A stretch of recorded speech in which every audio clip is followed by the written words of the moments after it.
Hello and welcome to 40K Frontiers. Today we are exploring the wide world of 40K team tournaments. Some people say they're the best way to play. Um, we're going And to some find people are out. So wrong. yeah, some people maybe. So we're going to hear from each of our hosts today about their experiences team tournaments, and then we're going to cruise over to hear about Towse. He's just finished up at the New Zealand team championship, so I won't spoil his result, but we're going to get stuck into that. And we're going to also talk about with Sam about his experience about growing the community and the team scene in ACT, which is around Canberra region, and how they are developing for and getting sorted for ANZTC, which is the Australian New Zealand Team Championship held in New South Wales in May. What their progress is going and what they're aiming to achieve this season. So on that, I'm joined by my lovely hosts. First, we've got Sam. Howdy, everyone. We've got Taus from New Zealand, Yeah, teams. and we've got Alex from the US, New Mexico. Is that right at the moment? Currently in New Mexico. I'm recording live at the moment from Alabama, so I'm all over the Ah, place. fantastic. So there you go. Got that totally wrong straight away. But look, I've got to be more stricter about how I call you guys. Make sure it's Taus and Alex rather than just get mixed up and muddle myself up. So No, it'll be fine. It'll take us a few episodes, but we'll get there. We'll eventually be able to distinguish two guys in different hemispheres. Before we jump in, doing the good old bumper, if you would like to be involved with the show or support the network, it's going to be patreon.com/best in tabletop. That if you're watching live, there's a bunch of people pointing to the link below. Uh, and if you're listening, I'll read it out for you again, patreon.com/best in tabletop. All of us hang out there a lot and we post a lot of things and uh, interact with the community. So it's a good time and it's the best 40K community on the internet, bar none. So if you'd like to get involved, there's the link. All right. So jumping in here, we'll start with what's been happening with everybody locally. I'll take off first because I am first on the script, so that makes it real easy. Um, so I'm still traveling right now. Makes it a little hard to do some 40K stuff, but I've been doing a lot of painting. Been really burning away on custodes. So congratulations, they've got a nerf coming in about 2 weeks. The only reason I know that is I've started painting them, which means that terrible things are about to happen to that faction. I've got two GTs scheduled in April, beginning of May. So for the American audience, I'll be at the Dallas Open as of now. And then a week later, Games Workshop has decided to host one of their open events in the city of Tacoma, which is their Seattle event, but it's in Tacoma. Uh, I'll be at that. It's basically in my hometown. So I'll be there. As a teaser for the next episode, I've been working a lot with the Korean 40K community. They reached out almost immediately after we filmed the episode. I was called out like the episode posted, and it was maybe a couple hours before my phone explodes and be like, which Alex is this? And I'm like, oh, it's me. So I'll be working with a rep from the community. I have the name here. Uh, Sue Hun and I will be doing an interview next episode to talk about 40K in Korea. Uh, and one other shout out because they were willing to call me out here soon. And I know that there's a Korean audience that listens to this one. Korea will be hosting an ITC event on the 3rd of April.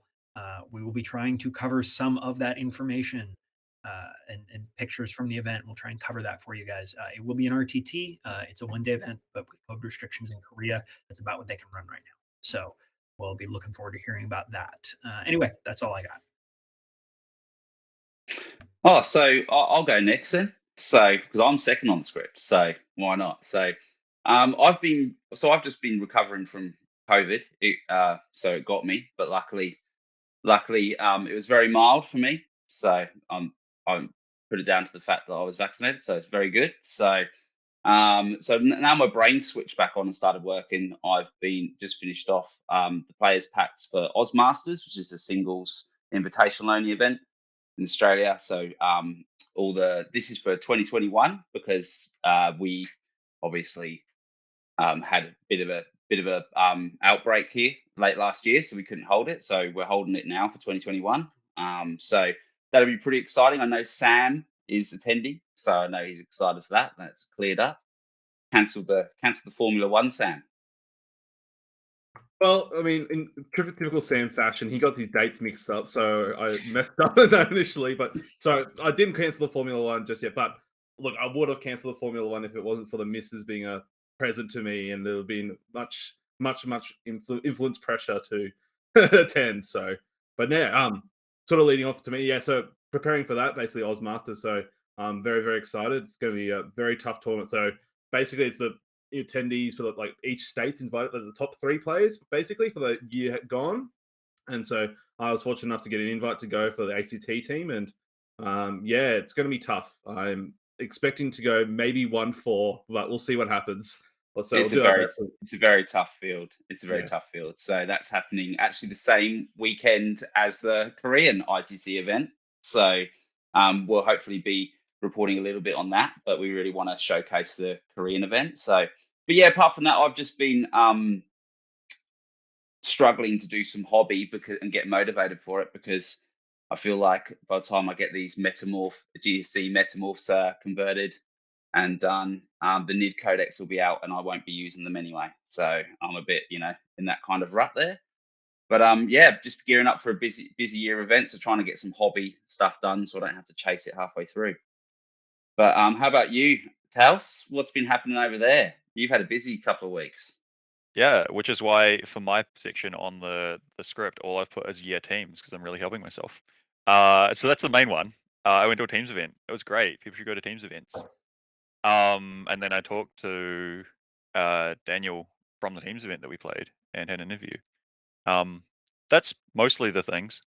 I had a game locally against Buddy, who's a CSM terror. And so gave him the first Custodes experience, and that's mostly it. Oh, a flatmate tested positive, so I'm stuck at home. That's the gist of things. I'm not sure what's worse, you being stuck at home isolated with COVID, or you just punishing a CSM player with Custodes. Okay, one, to be clear, I'm okay. There's just someone in my household that is having a bad time. And no, it's fine. He's a sucker for punishment. He anyway. Well, I mean, as a CSM player, right? He needs to enjoy suffering to some extent to keep going with it. But yeah. Somebody described the Chaos Space Marine Codex to me as the strangest supplement to Sisters of Battle, because you're a 12 wound power armor model, or a 12 point, not 12 wound, 1 wound power armor model that's 12 points, that's decent in melee and gets weird buffs. And it was like, yeah, that's basically a worse Sisters book. I don't see what the issue is here. Okay, that's true. But also, I don't know if he's played any actual power armored Chaos Space Marines. It's Defilers and Decimators and Contemptors and stuff with Demon Smith Aura or Abaddon with Cultist spam. So Oh, okay.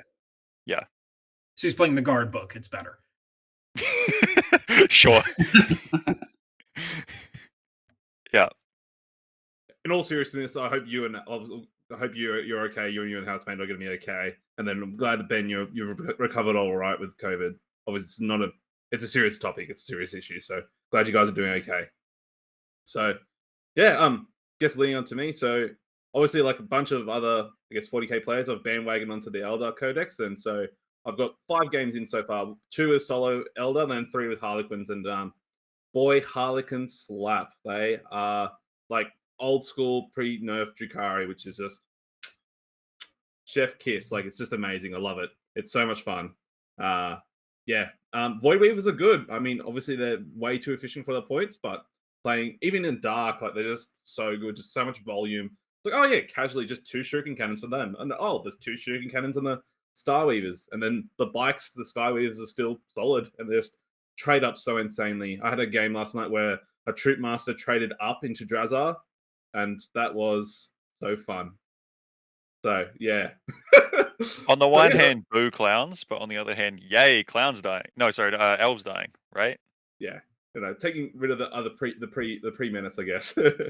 So, but yeah, and then Wait. as Ben alluded to before, preparing for Oz Masters, so it's sort of a month away, and so in the process of painting and furiously getting ready for everything and just preparing the list, and I've got a tournament to TO this weekend, like a small RTT, so just preparing the terrain and all that jazz for it, and yeah, and so I guess we'll lead off into our main topics. Obviously, this evening we'll be talking about teams, and so just as we'll give a brief overview of all our experiences with team events so far, and then we will talk to Towse about his experience at the NZ 40K Team Champs. And we have, as he alluded to, an interview with Dan Lister. So, spoiler from the winning team. And so, talking about his list and his experience as a player. And then we'll have a later chat with myself, talking about the coaching we've ACT 40K have got from Anthony Vanella. So, obviously, part of the Best in Tabletop Network, and how he's helping us develop for the ANZ Team Champs later this year. And then the very end, we got a Q&A session. So I'll head off to Alex, American Alex, just to talk about his experience with teams. So have you had any chance playing teams? What has the experience so far been? What are your thoughts on teams being an American? Is that a foreign concept? So as the token American on the show, I have no idea how team events are played, and what anything outside of single play is. No, I played in one team event. It was like a 3-round RTT, but it was teams, and it wasn't really the normal format.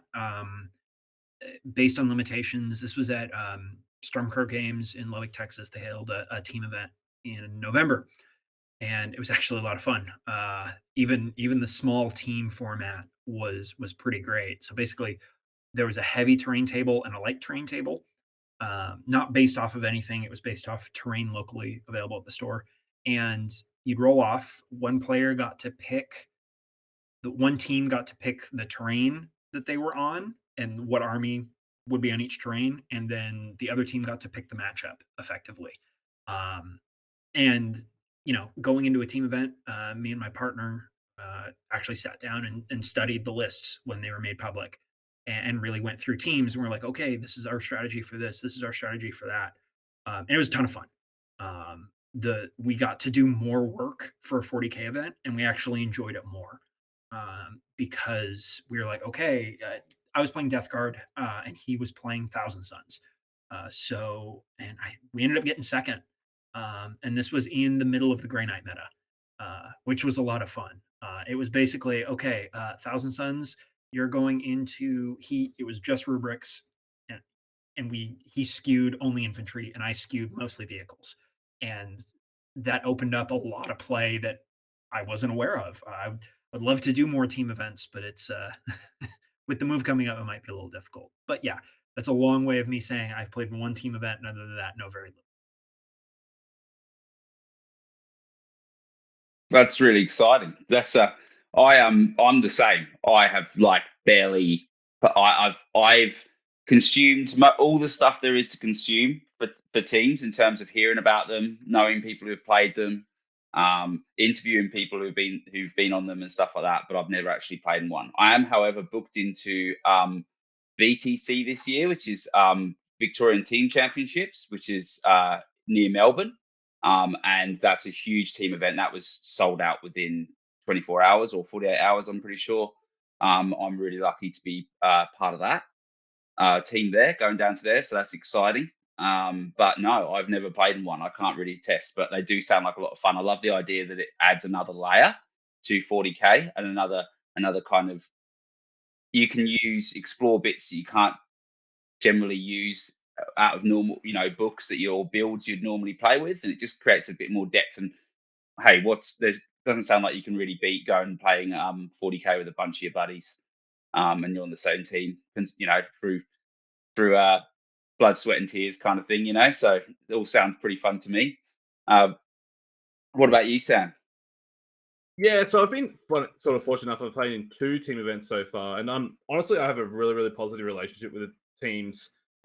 Firstly, I love the format and the idea of it. So I'm a massive nerd, and I love the whole idea of an Excel spreadsheet which dictates pairings and matrices. That is my bread and butter. I love it so much, and so much a nerd that I've developed like a Google spreadsheet which has the pairings process automated for each teams in terms of ideal matchups based upon dependency. So like your green, yellow, reds, automate it so depending on what's selected as a defender, attacker, I have it automated so it just tells you what the ideal optimization is. So I love it, and that whole process of the inner meta game is fantastic. And also, I guess from a personal standpoint, funny enough, so my first teams event was the first time I met a bunch of people. Sort of a bit of backstory.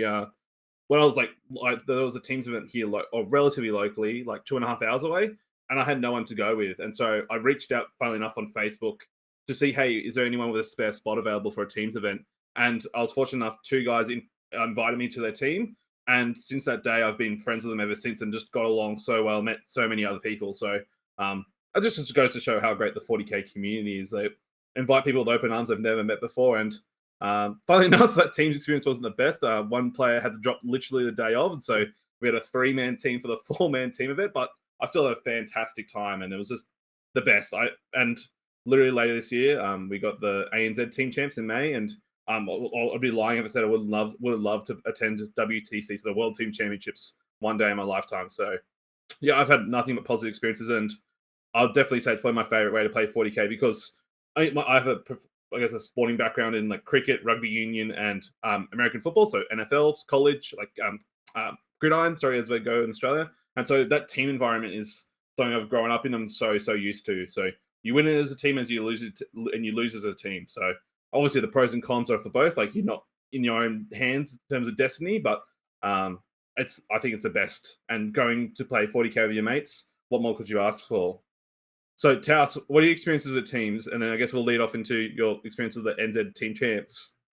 So I think I've had 3 teams events now. One of them was a bit of an interesting thing locally, 3-player teams. It was done on like battle points and something else a bit odd. I can't quite remember. I went along with the earlier mentioned CSM player, and there was plans to have a Chaos Knights player. So we're going to be like 3 Megara. It was lower points as well. So it's going to be 3 Megara as one team, 3 Lord of Skulls, and then 3 like Chaos Knights, and we're going to be Team Skew U. One of the guys had to swap, but we did similar levels of just like nonsense shenanigans. That was funny.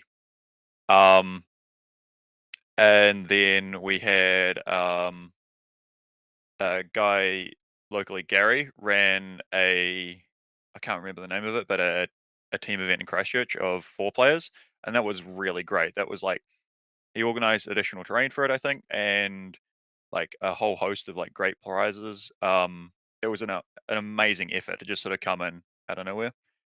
We had 4 of us went along and took the win on that, which is pretty great. One of the things that was funny in that event was Jeremy, who was on my team for that, and in the most recent teams event. We always seem to match like round 1 or round 2, and he's a really great opponent, and great player. But yeah, it's just we'll match really early, and both of us like, we want to have an easy early game, but no, we'll get paired, have a really close low game, and then recently I've been getting the edge over him, and so he's gone and like ruined someone's round 2 or 3, as he's trying to get his way back up. So yeah, those 2, and then yeah, the most recent NZ teams event where we added another player to that team of 4 and went up to Auckland. That's my overall quick summary. I don't know if you want me to like keep going on this, like the most recent teams event. Let's check the script. Yeah, go for it, man. So when was the New Zealand team champs? Was it this past weekend? And where was it held? So hang on. So recording on like Monday my time, not the weekend that we've just had, but the one before. That was the weekend of the tournament. It was held in Auckland. It was in the Auckland Bridge Club, hosted by Kraken Wargaming. Those guys are great. They're, as Dan will go on about in the review as well. Kraken, those guys are doing a great job putting on tournaments, making great terrain, making fun of Christchurch's not as great terrain in their podcast. Yeah, so that's where it was and hosted. It was meant to be 14 teams of 7 was the highest. 14 teams of 5 up to 70 people. was we got up to that many people and then had attrition due to COVID. So it was down to 10 teams of 5 at the event.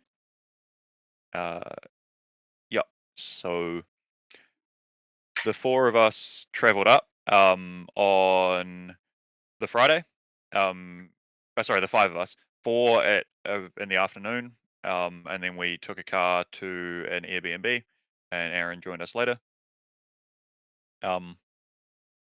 Yeah, and like even just after before we even got to the venue, that first night, just like unpacking armies and laughing and all the nonsense and shenanigans that happened there, it was already, I think, my favorite 40k weekend before we'd even started any of the 40k. Like the comparing the state of everyone's armies after travel. Hugh's sisters were in a bit of a state. They were on like magnetized metal sheets and Tupperware containers that had epoxied like the day before, so it was still curing. So we opened all the containers and basically like tried to gas the entire Airbnb. Oh my word! Yeah, Oh no! that happened. There was funny stuff like even just on the way to the airport in town. So I got picked up by Jeremy and his wife, and so we were the 2 people that were able to drive the rental car.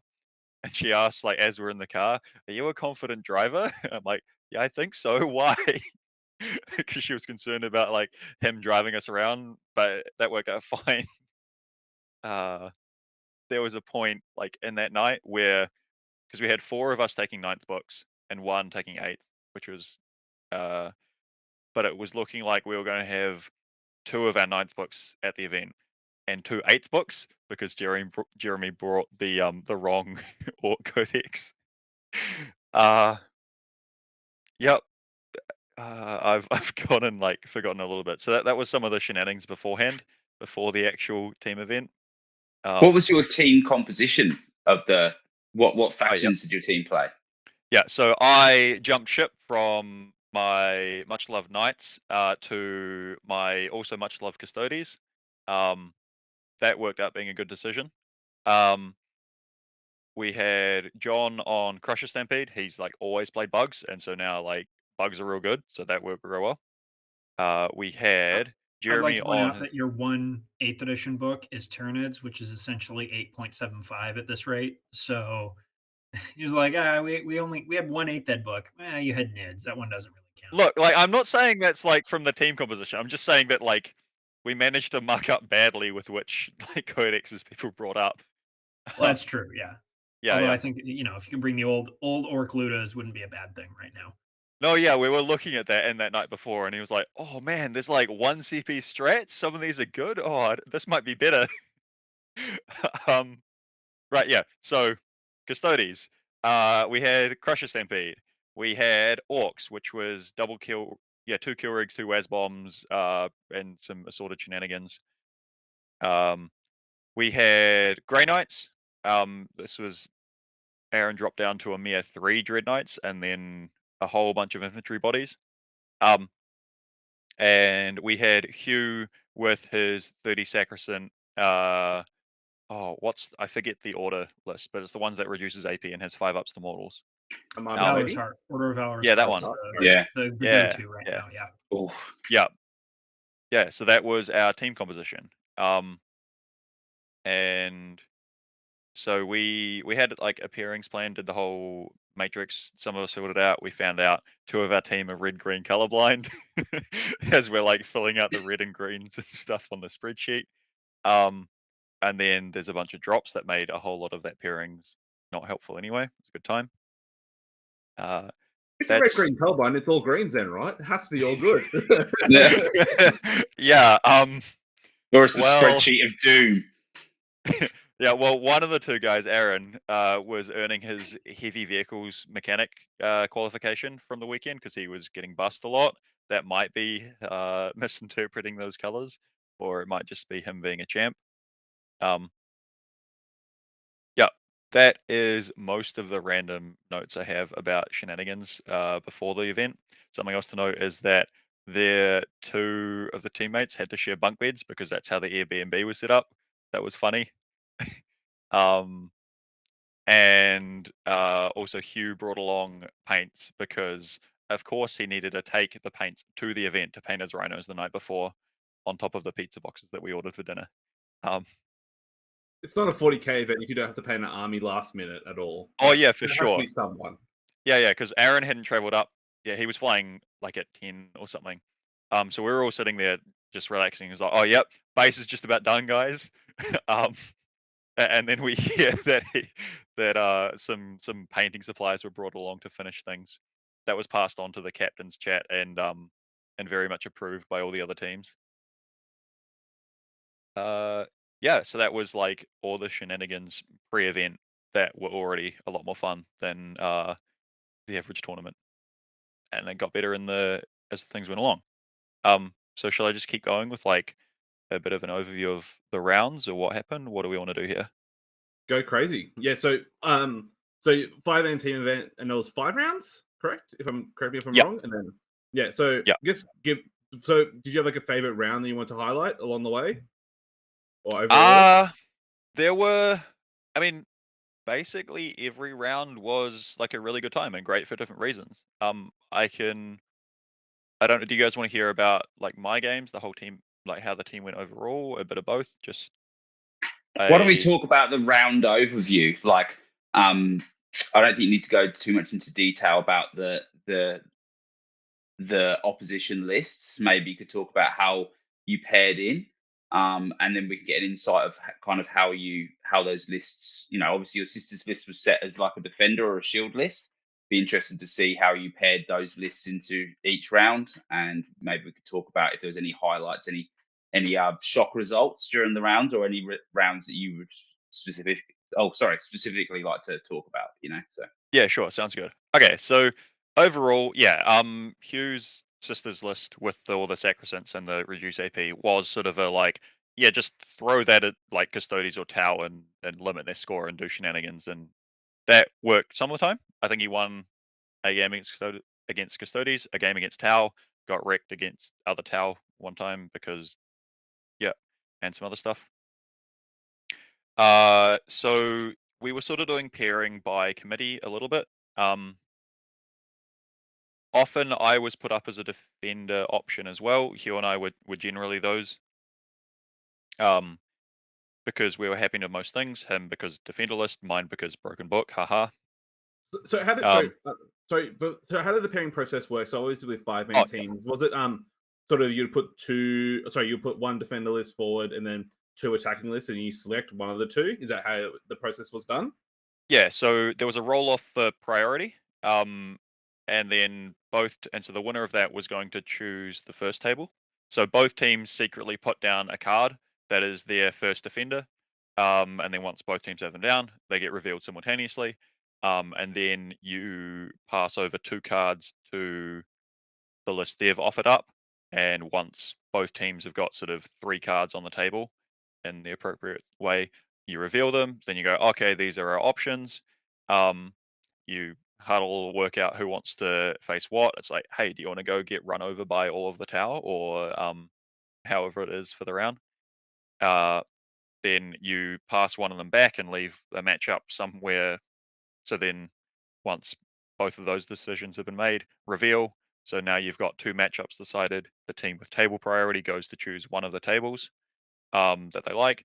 The next team chooses the next table, and now you're down to 3 armies per team, 3 tables available. You basically repeat the process. The team that lost the roll off will then get to choose their next table, and then so you do both teams put a defender down, present 2 options, choose one of the 2 options, and then the last 2 armies left get chucked on the last table.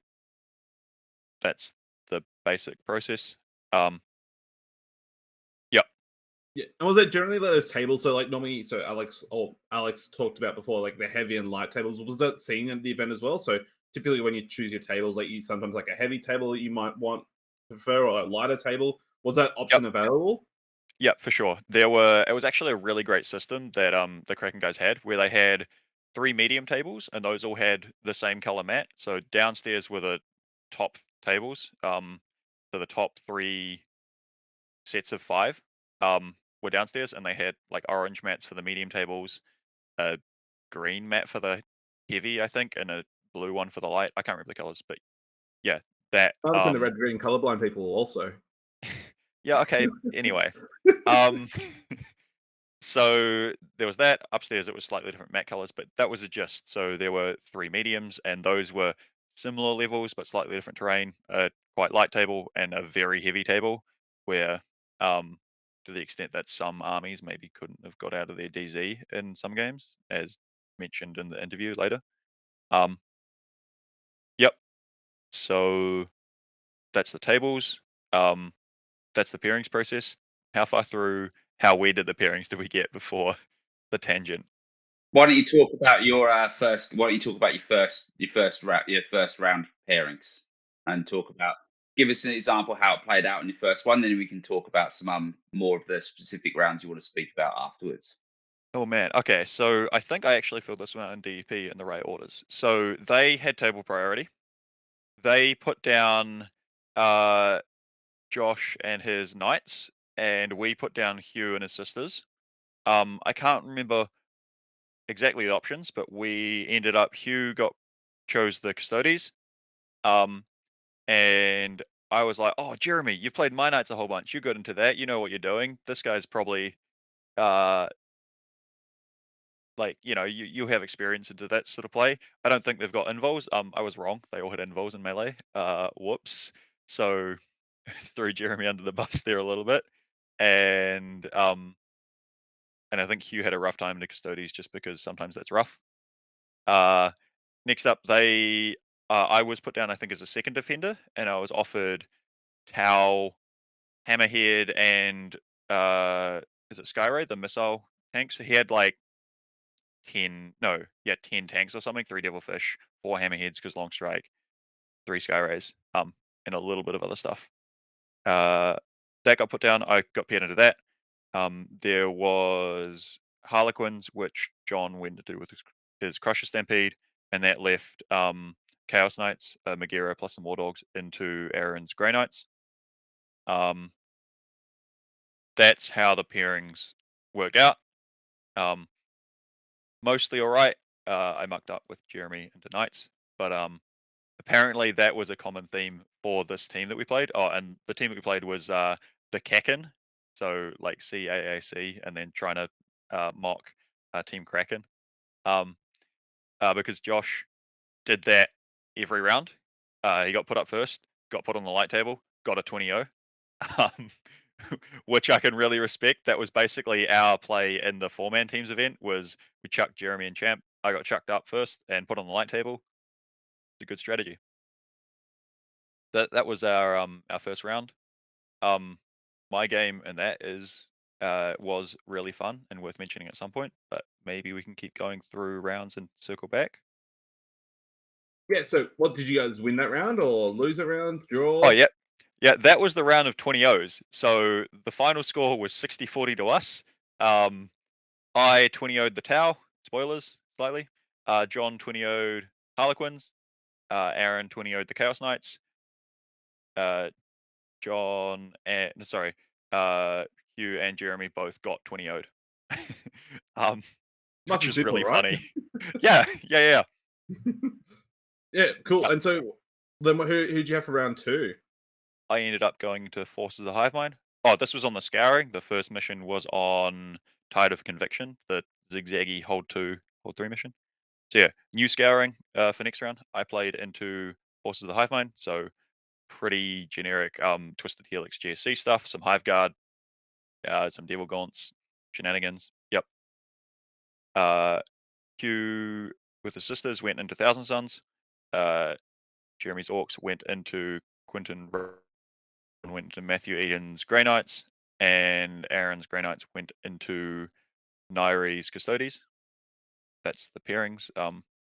We got a really close win on that, 56-44. Yeah, round 2 was just really good. I don't remember anything specific to talk about, like anything super noteworthy. I had a really great opponent.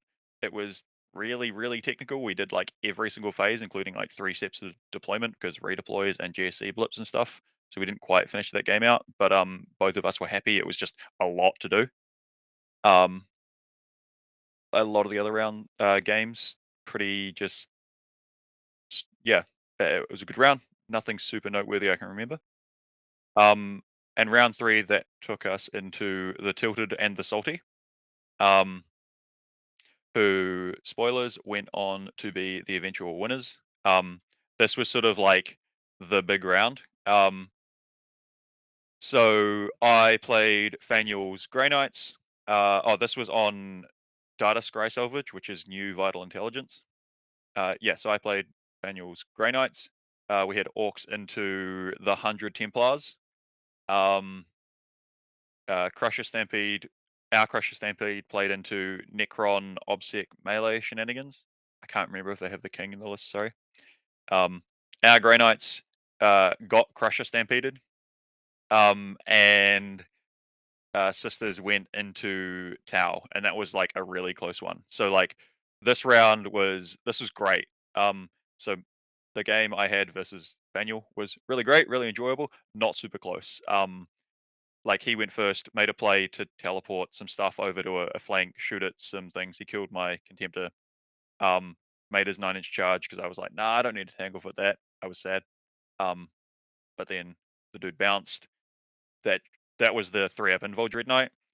I then sent stuff over and he decided to roll like none of his 3-up invuls. At which point he's like, that's game. I'm like, yeah, probably. And we played it out. It was a good time. We got to laugh about things. He killed my captain for pride points. So that we had their captain James Wardle's Crusher Stampede kind of did bad things to our Grey Knights. Right, what else we have? We so Jeremy into the 100 Templars. I would go over and be like, "How's it going?" And he'd reply with, "It's hold 2, hold 3. I don't like it." And so he was not getting much primary. But he pulled off like a team's hero play at the end, sort of thing, where he did shenanigans, cleared out enough stuff to get some bottom of turn primary, had his to the last planes fly back on the table and live, and got 3 points out of that, which was like, yeah, let's go, because we thought it was going to be 20. Similarly, on the other end of things, John into the Necrons was doing pretty well, but the Necrons scraped 3 points, so it was dead even at 40 points each, with the Tau and the Sisters game still going, and that was like the Sisters were ahead on points, but getting tabled, and it was really close and really interesting. Their Necrons player had to like keep calming down their captain James because he was like going over and like, "How's it going? How's it going?" It's like, no, let them play the game. This is really important and really close. It was an awesome round. That's exciting stuff. So 3-0. So, well, sorry. So you went down on that one, didn't you? You went down. Correct. That. We went yeah. down. So, yeah. Now how much Yeah. fire? It sounds like how close was that? Tau. The Tau versus Sisters was 17-3 in the end, I believe. Okay. So 43-57. So they scraped by. They had like a couple points clear. All right. Yeah, it was really, really close that last game. Yeah. So that's a great result, especially when you're playing what you thought would be the the round 4, round 5 potential matchup. You knew you were gonna have to play them at some point if you were going to be flying close to the sun, so to speak. But so you 2-1 after day 1. So how did you feel going into round 4, round 5? Going to round 4, round 5, we're feeling fine. We're like, all right, let's go like score some big points and try catch up to these guys. Hope they have a close round, because it was close enough that we knew we could potentially catch up and there was still something to play for. It was a really good result after that. Immediately after the game, there was a whole bunch of like, oh man, that was so good, but so tired. There were a whole bunch of people many different people, half the event invited us along to the trip to the pub that they were doing, but the general team consensus was tired, so we went home. So round 4, we come up against Smashley's Angels. This was on secure missing artifacts, which is new priority target, so we move the objectives. another good general, like it was just a good round. I don't remember anything specifically eventful in this game. So yeah, I was playing Stephen Brown, GSC player. Grey Knight player Aaron was into Michael with Crusher Stampede. Our Crusher Stampede player John was into Patricio, who had Alex. Shout out. There was 10 Blightlord Terminators and 10 Scarab Occult Terminators. There was some Death Guard. That's beautiful and also very confusing, but it's beautiful. Yeah, and Jeremy's Orcs played into Ashley, or Smashley, and the Grey Knights, featuring 2 Land Raiders, which everyone thought was a meme, but it was undefeated until this point. So one was the Crusader that had like all of the Stormbolter shots and Hurricane Bolter shots and got Cybolt ammo and did things. And one was the Les Cannons, both getting a 4-up invul and doing cool things. This was the only list I think that killed the Harridan that Hamish brought from Hamilton. Yeah. That was round 4. And game against my opponent was a bit rough for the GSC because I learned, okay, don't take banners from my last GSC game. And I took grind them down instead. And he made, I think, like 2 charges, one of which was a truck into Sisters of Silence. It was rough. I almost held him to no points on R&D through shenanigans with Mr. Worldwide and other stuff. Yeah.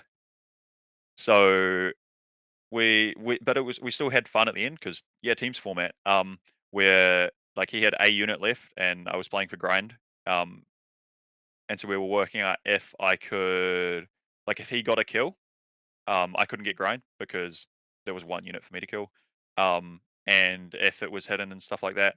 So that was really cool to still have like this thing to play for at the end, even though there was like a landslide of bikes rushing his DZ, then coming back to get these guys that appeared. Yeah, that's a cool thing about teams, though, right? Like every point matters in that format. Like you always see people who are getting smashed. Like I'll claw for that 1 point because, like how your round 3 game sort of went. Like every point matters in that situation where you're clawing back and forth, back and forth. Yeah, or even just like, oh man, this is rough, but now I'm gonna play for that point. I'm gonna try get 1, or just it might matter. Let's go work this out. And then like when both players can go work out, oh yeah, no, this is important. Let's do this, and so you can like and you can It almost sometimes end up with Oh, sorry, you go, Ben.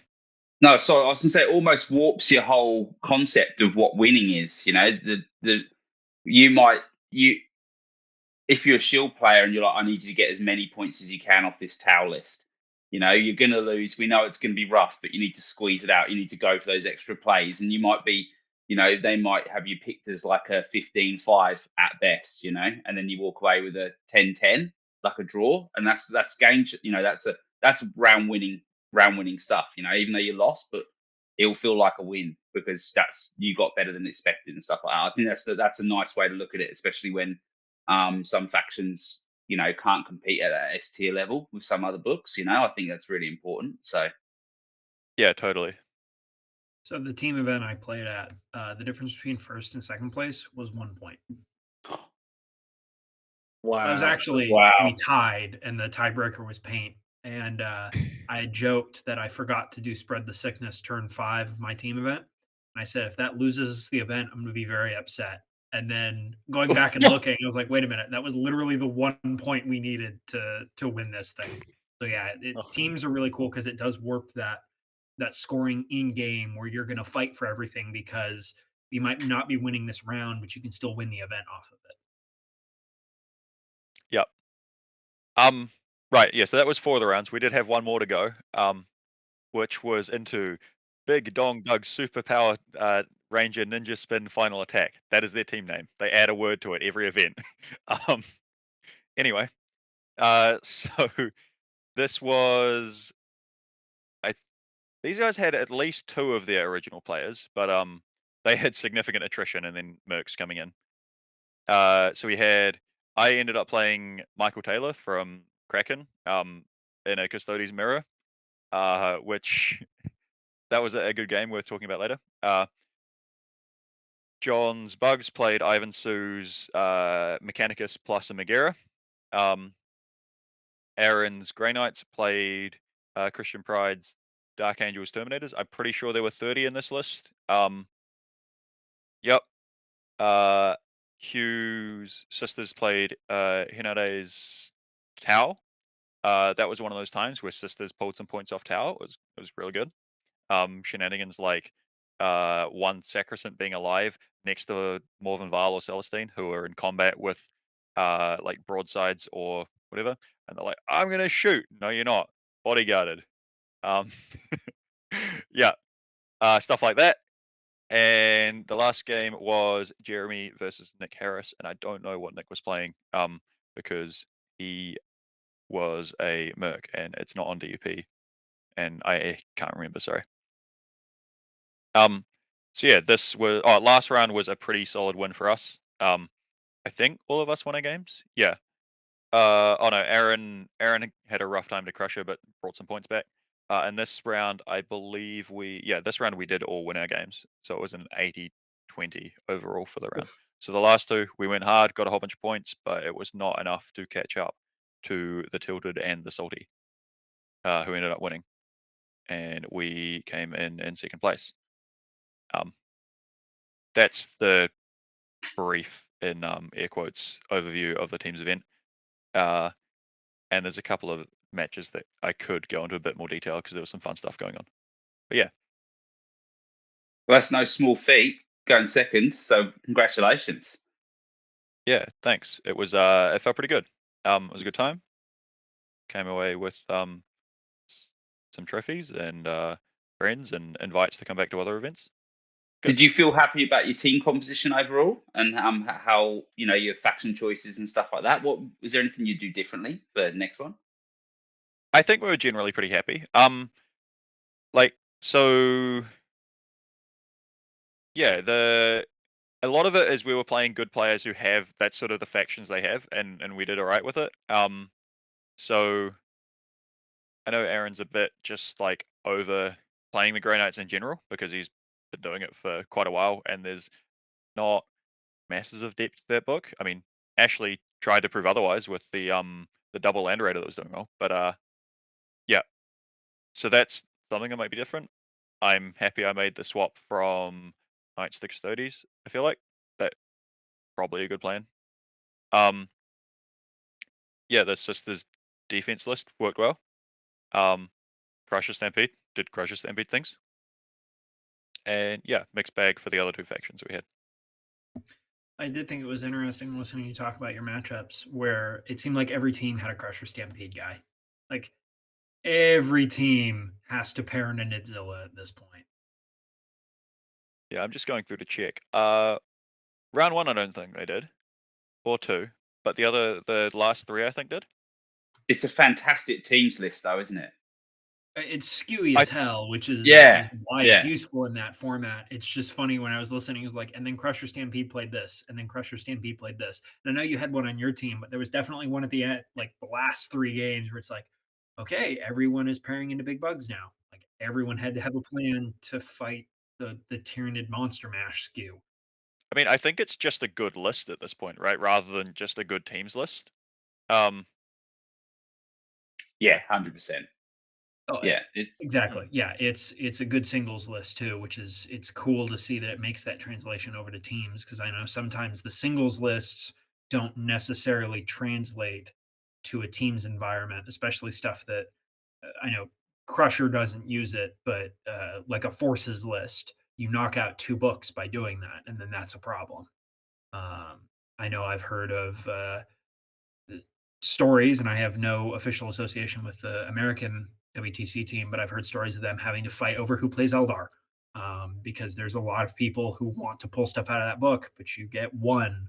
Are you saying that like Sean Naden might want to play elves, and then like Anthony might want to do murder with his clowns? Is there some like those guys want like both things from that book? I never would have guessed. Sure, yeah. I mean, you have that case. Yeah. That's kind of an extreme example, but like allying in back in the day, allying in guard. get one guard guy, so you have to use him wisely. Yeah. Or even like your list, right? Where you're like, all right, I want to take Draxus because you've got that in your Custodes list, right? That might mess with someone else's plans because you can only take one Inquisitor in Yeah, your yeah, where you your list. want to you get one tech inquisitor for an entire team, which I know Following and Following Sisters are starting to tech in inquisitors because they need a solid secondary in psychic interrogation that they can just keep doing every game. Where like, oh well, I want to bring my current list has a normal inquisitor. I'm not Draxus because I wanted to save a few points, but it's the same kind of thing. Like, well, I need an psychic interrogation play. Okay, that if we have a sisters player, they don't get that. So it's one person gets to bring in that tech, which I think is interesting how it skews list building. And again, listening from a perspective not playing in New Zealand, not playing in that meta, those lists sounded very familiar to what I see around the rest of the world, with the exception of the weird skew lists, which I also think are as a teams thing. I don't know if the double land raider list makes it into a singles event. What are you talking about? You don't have double land raider lists casually holding around USA? I mean, sure. I thought everyone had those. Yeah. I want to say it was my first LVO. Somebody did enter a build your own land raider into the 40K champs, which was very funny. And it had the maximum amount of legal ass cannons. It wasn't legal. Oh, for the event, Terminus Ultra? obviously. No, it was the build your own like Crusade rules one. Okay. It was pretty great. I've run Terminus Ultras like way early on in editions. I think the first 8th tournament I went to, I had 2 Terminus Ultras, Gilliman, and 3 planes. Because I was like, wait, you can just take all vehicles. Yeah, let's go shenanigans. You're a grub. That's horrible. that's disgusting. That list. I can just It was picture great. the I meta don't know what it you're was on in about. right now as well. You know, everything was re-rolling. Yeah. Or it might have been even better. It might have souped like a Knight, Terminus Ultra, and Gilliman, because that could all be the same detachment back then. Well, look, Yeah. should we go and have a little interview with Dan, who was who was the crazy Templar player from Twist? Was it Tilted and Salty? You Tilted and say? Salty. Yeah, we Yeah. could do that. I wouldn't mind talking quickly about like my Tau and my Custodes matches at some point. I don't know when we're going to do that, but at the very least, the Tau one had some funny goings on. Yeah, go for it. Let's do it. All right. So yeah, so round 1, we pair into Tau. We're on Tide of Conviction, so it's the weird asymmetrical Dawn of War, hold 2, hold 3. And so we both have like some obscuring in our like the center and left of our deployment zone. And then there are some really big L's in the middle that are obscuring. So I went first, which I think was good because then I got to move. Basically, all of my army got to move into like the left side L, and so L's had like the corners pointed to the middle. And so I was just sort of sitting midboard with all of the everythings. Wardens in there bodyguarding like the character that's on an objective. And I had like a unit go up on the right to put a flag up and live or die. And so he had all his tanks on his left flank, my right from that perspective. I go first, move up, be like, haha, safe L, shoot the one sky ray that could see into it from its position with silver launchers, and then have some to spare to shoot a devilfish, make a funny charge with my palace into the fire warriors to tie them up. That was my turn. And then he goes and is like, there's a predicament. There's a whole bunch of Custodes bikes sitting in this L ready to go poke my tanks with pointy sticks. We don't like that. And so he chose to charge me with his tanks. Not literally charge, but he rolled his advance rolls, moved long strike and a hammerhead buff by long strike. Third hammerhead. One of them could just shoot my palace. That was fine. Didn't need to move. And moved up a Skyray as well. So he had like 4 of his tanks touching this L that I had all of my stuff in so that he could see. And I'm just like, man, I respect this move. I don't know if it'll work. But it's a good I love it. And then yeah, the first tank shoots the front bike squad. I'm like, no, you don't get the fun things. I use both my silly 1 CP stratagems. That bounces, long strike picks up a bike and a half. And then the last guy is like, nah, I'm not feeling like rolling either of my 2 5-ups to hit with a rail cannon because I had a flag. And then the Skyrays had a bad time as well, and he goes, this was not enough. And I go, yeah, no, this was not enough. Here, let's have like a Galidus and Trajan and all the bikes and everything just make charges and evaporate all these tanks. And Mr. Worldwide popped over to another flank to like hold down that objective. But that was a really fun game. We had like so much fun laughing at just the charge with the tanks. With Long Strike poking out the top, we made the whole drive me closer so I can hit them with my stick sort of joke. Really great game, really great opponent. Really great score for me. So that was hilarious. And a great way to start the event. And then the last game of the event as well was somewhat funny in myself playing into Michael Taylor's Custodes in a similar sort of mirror. We both had, both of us had a Galidus, 2x3 bikes, bike captain.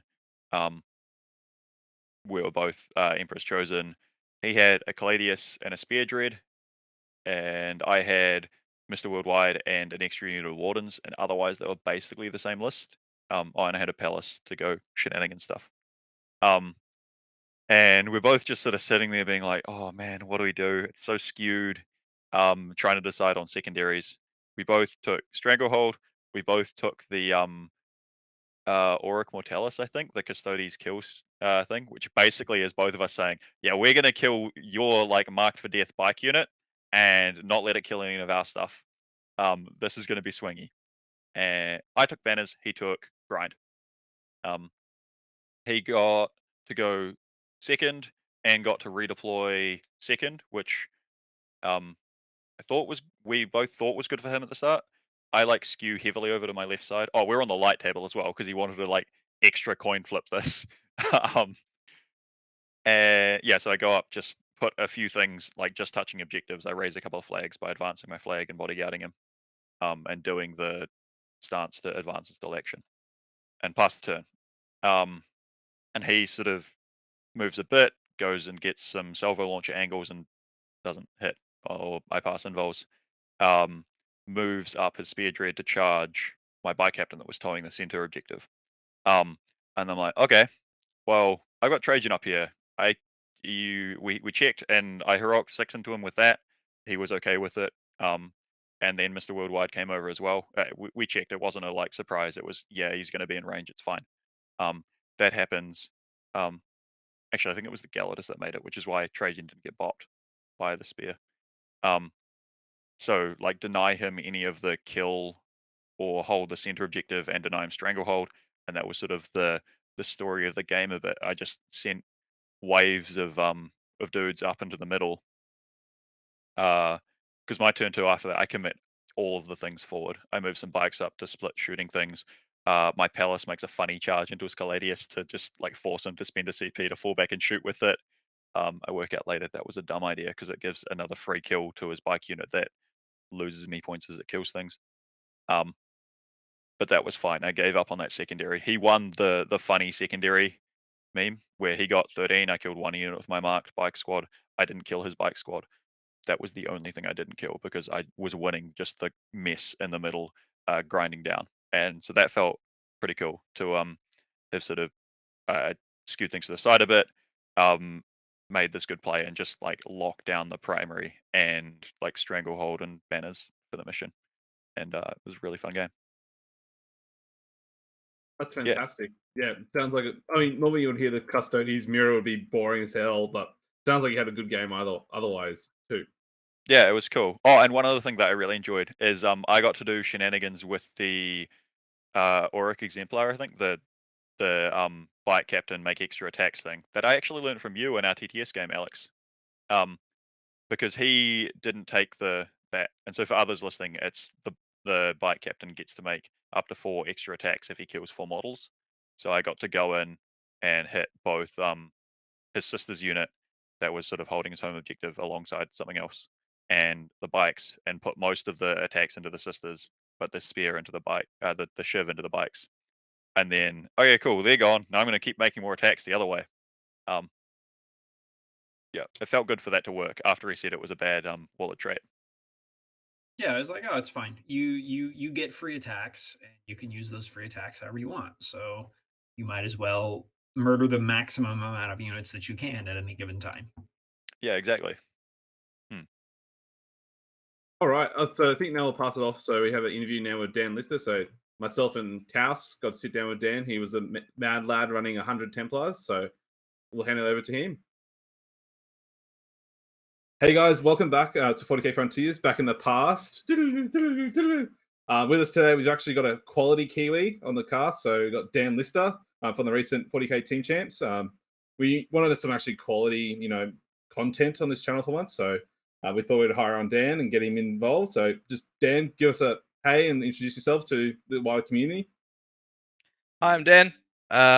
Yeah, I've been playing 40k for quite a few years now. I've been involved with Games Workshop for a very long time. I started when I was 7, and I'm 38 now. I even worked at GW for a few years and stole people's money off them and charged absurd prices. So if you were one of those people, shame, and you deserve it. They'll teach you to not buy from people like Hobbymaster. Buy from Hobbymaster. Yeah. Thanks for having me. No No worries. worries. It's great. It gives another way for Sam to give me a whole lot of fun. So did you just come across a GW store? Was it one locally you just walked across, and is that how you got into it? When I first got into it. So this was years ago. So I had a friend who I used to go to his house all the time. He just lived around the corner from me. And he had an uncle who played, was just starting to get into it. And we're talking about Rogue Trader. Yeah, this is like when it first came out. That's how old I am. And we played a lot of Necromunda and Space Hulk. I've still got the original Space Hulk box, like not the one that's come out, like the old Space Hulk. Just loads of that. And then we got into fantasy first because 40k wasn't quite a big thing back then. Yeah, and I played dwarves. I'm a huge dwarf player. Anything makes me angry. They got rid of squats. Dwarves and everything. Dwarf fantasy. There's constant rumors that squats are coming back, right? You're gonna Yeah, jump though I on that have made a couple of bandwagon? models. Yeah, they have made a couple of models. And thing with the Blackstone Fortress, there was a squat in there and that sort of thing. There's big rumors that there's meant to be squats this year, but it's not going to happen. I don't think. So many rumors, and but they can't do them like they were terrible models back in the day. They're horrible. So if they're going to do them, they need to do them quite well. So yeah. What took you from squats and dwarves over to teams where you're just rolling people with 100 crusaders and 15 assassinate points and 2 character or 2 HQ slots? What Assassinate points don't count if you can't kill the guy. I mean, come on. Yeah. And so to clarify for people, Dan was running. It was slightly under 100, right? A whole bunch of Templar Crusaders. So was how many? no, it was 100. Get run through the list for us, if you know off the top of your head. It was 5 squads of. So it was 4 squads of 20 Crusaders, and then the last squad had 18 in it. But then there was Grimaldus and a lieutenant, so that was 100. So there were actually 100. Exactly 100 Templars. That's pretty fair. Oh, and three servitors if you want to be picky, but yeah, no one cares about the little men. So it's assassinate bait, right? Well, yeah, if you can get it. Everyone tries. No, that's why it's bait, right? Because it's like, yeah, look, they've got it. We're gonna go get them servitors. And then how much is this worth? 15, right there. It's just kill them. They're right there. Do you have any anything that can just target characters? No. Oh, well, that's good. So yeah. So is Templars what you normally? Oh, sorry, is Templars what you normally play? Well, okay. So I've always played Marines. Templars have always been my favorite Marines, but unfortunately, they haven't always been good. And Marines, unfortunately, have taken a massive dive in the game. When the new edition came out, Marines were top of the world, which was nice. And don't take this the wrong way, but every other faction like Outer and stuff, they had their time. Like they're always at the top. Towse always at the top. Outer's always at the top. And I know Marines got release after release after release on models, and I don't agree with that. So all the they didn't need all of them. but you can't complain about them being good for a little while because they were just so bad for so long. And when they finally had their time, yeah, it was just good. And unfortunately, now that all the new books have come out, they've kind of just lost. They've gone to the bottom again, which is a bit of a shame. Because everyone else is obviously all the new stuff has come out, and it's just over the top, new rules, countering, all mortal wounds nowadays. Just ignore line of sight shooting, and then you and your little marine armor is just not good enough anymore. Doesn't matter how good your gun is, like if you can't stay on the field, you don't have a chance.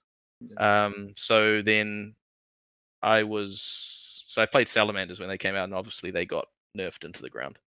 Oh yeah. So pretty much always played because I'm not a huge fan of Tau or Eldar. Like I don't like them at all.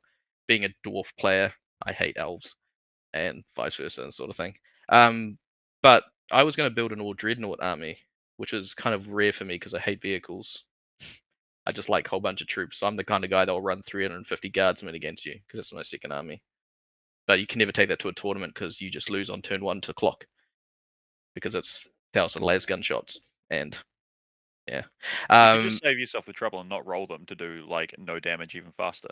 Well, the whole point of the army is you just take Talaran and just first turn you're on this, you completely block out the end of the board, and they just can't get out of their deployment zone. Like it's savage. Like yeah. So I was playing Marines and I wanted to build an all dreadnought army, and I thought about doing Space Wolves because you can get like Bjorn. I was actually making this list with my friend Charlie, and it was actually a really good list until the Towse started coming out, which obviously is like, oh look, there's a dreadnought, bang, it's dead.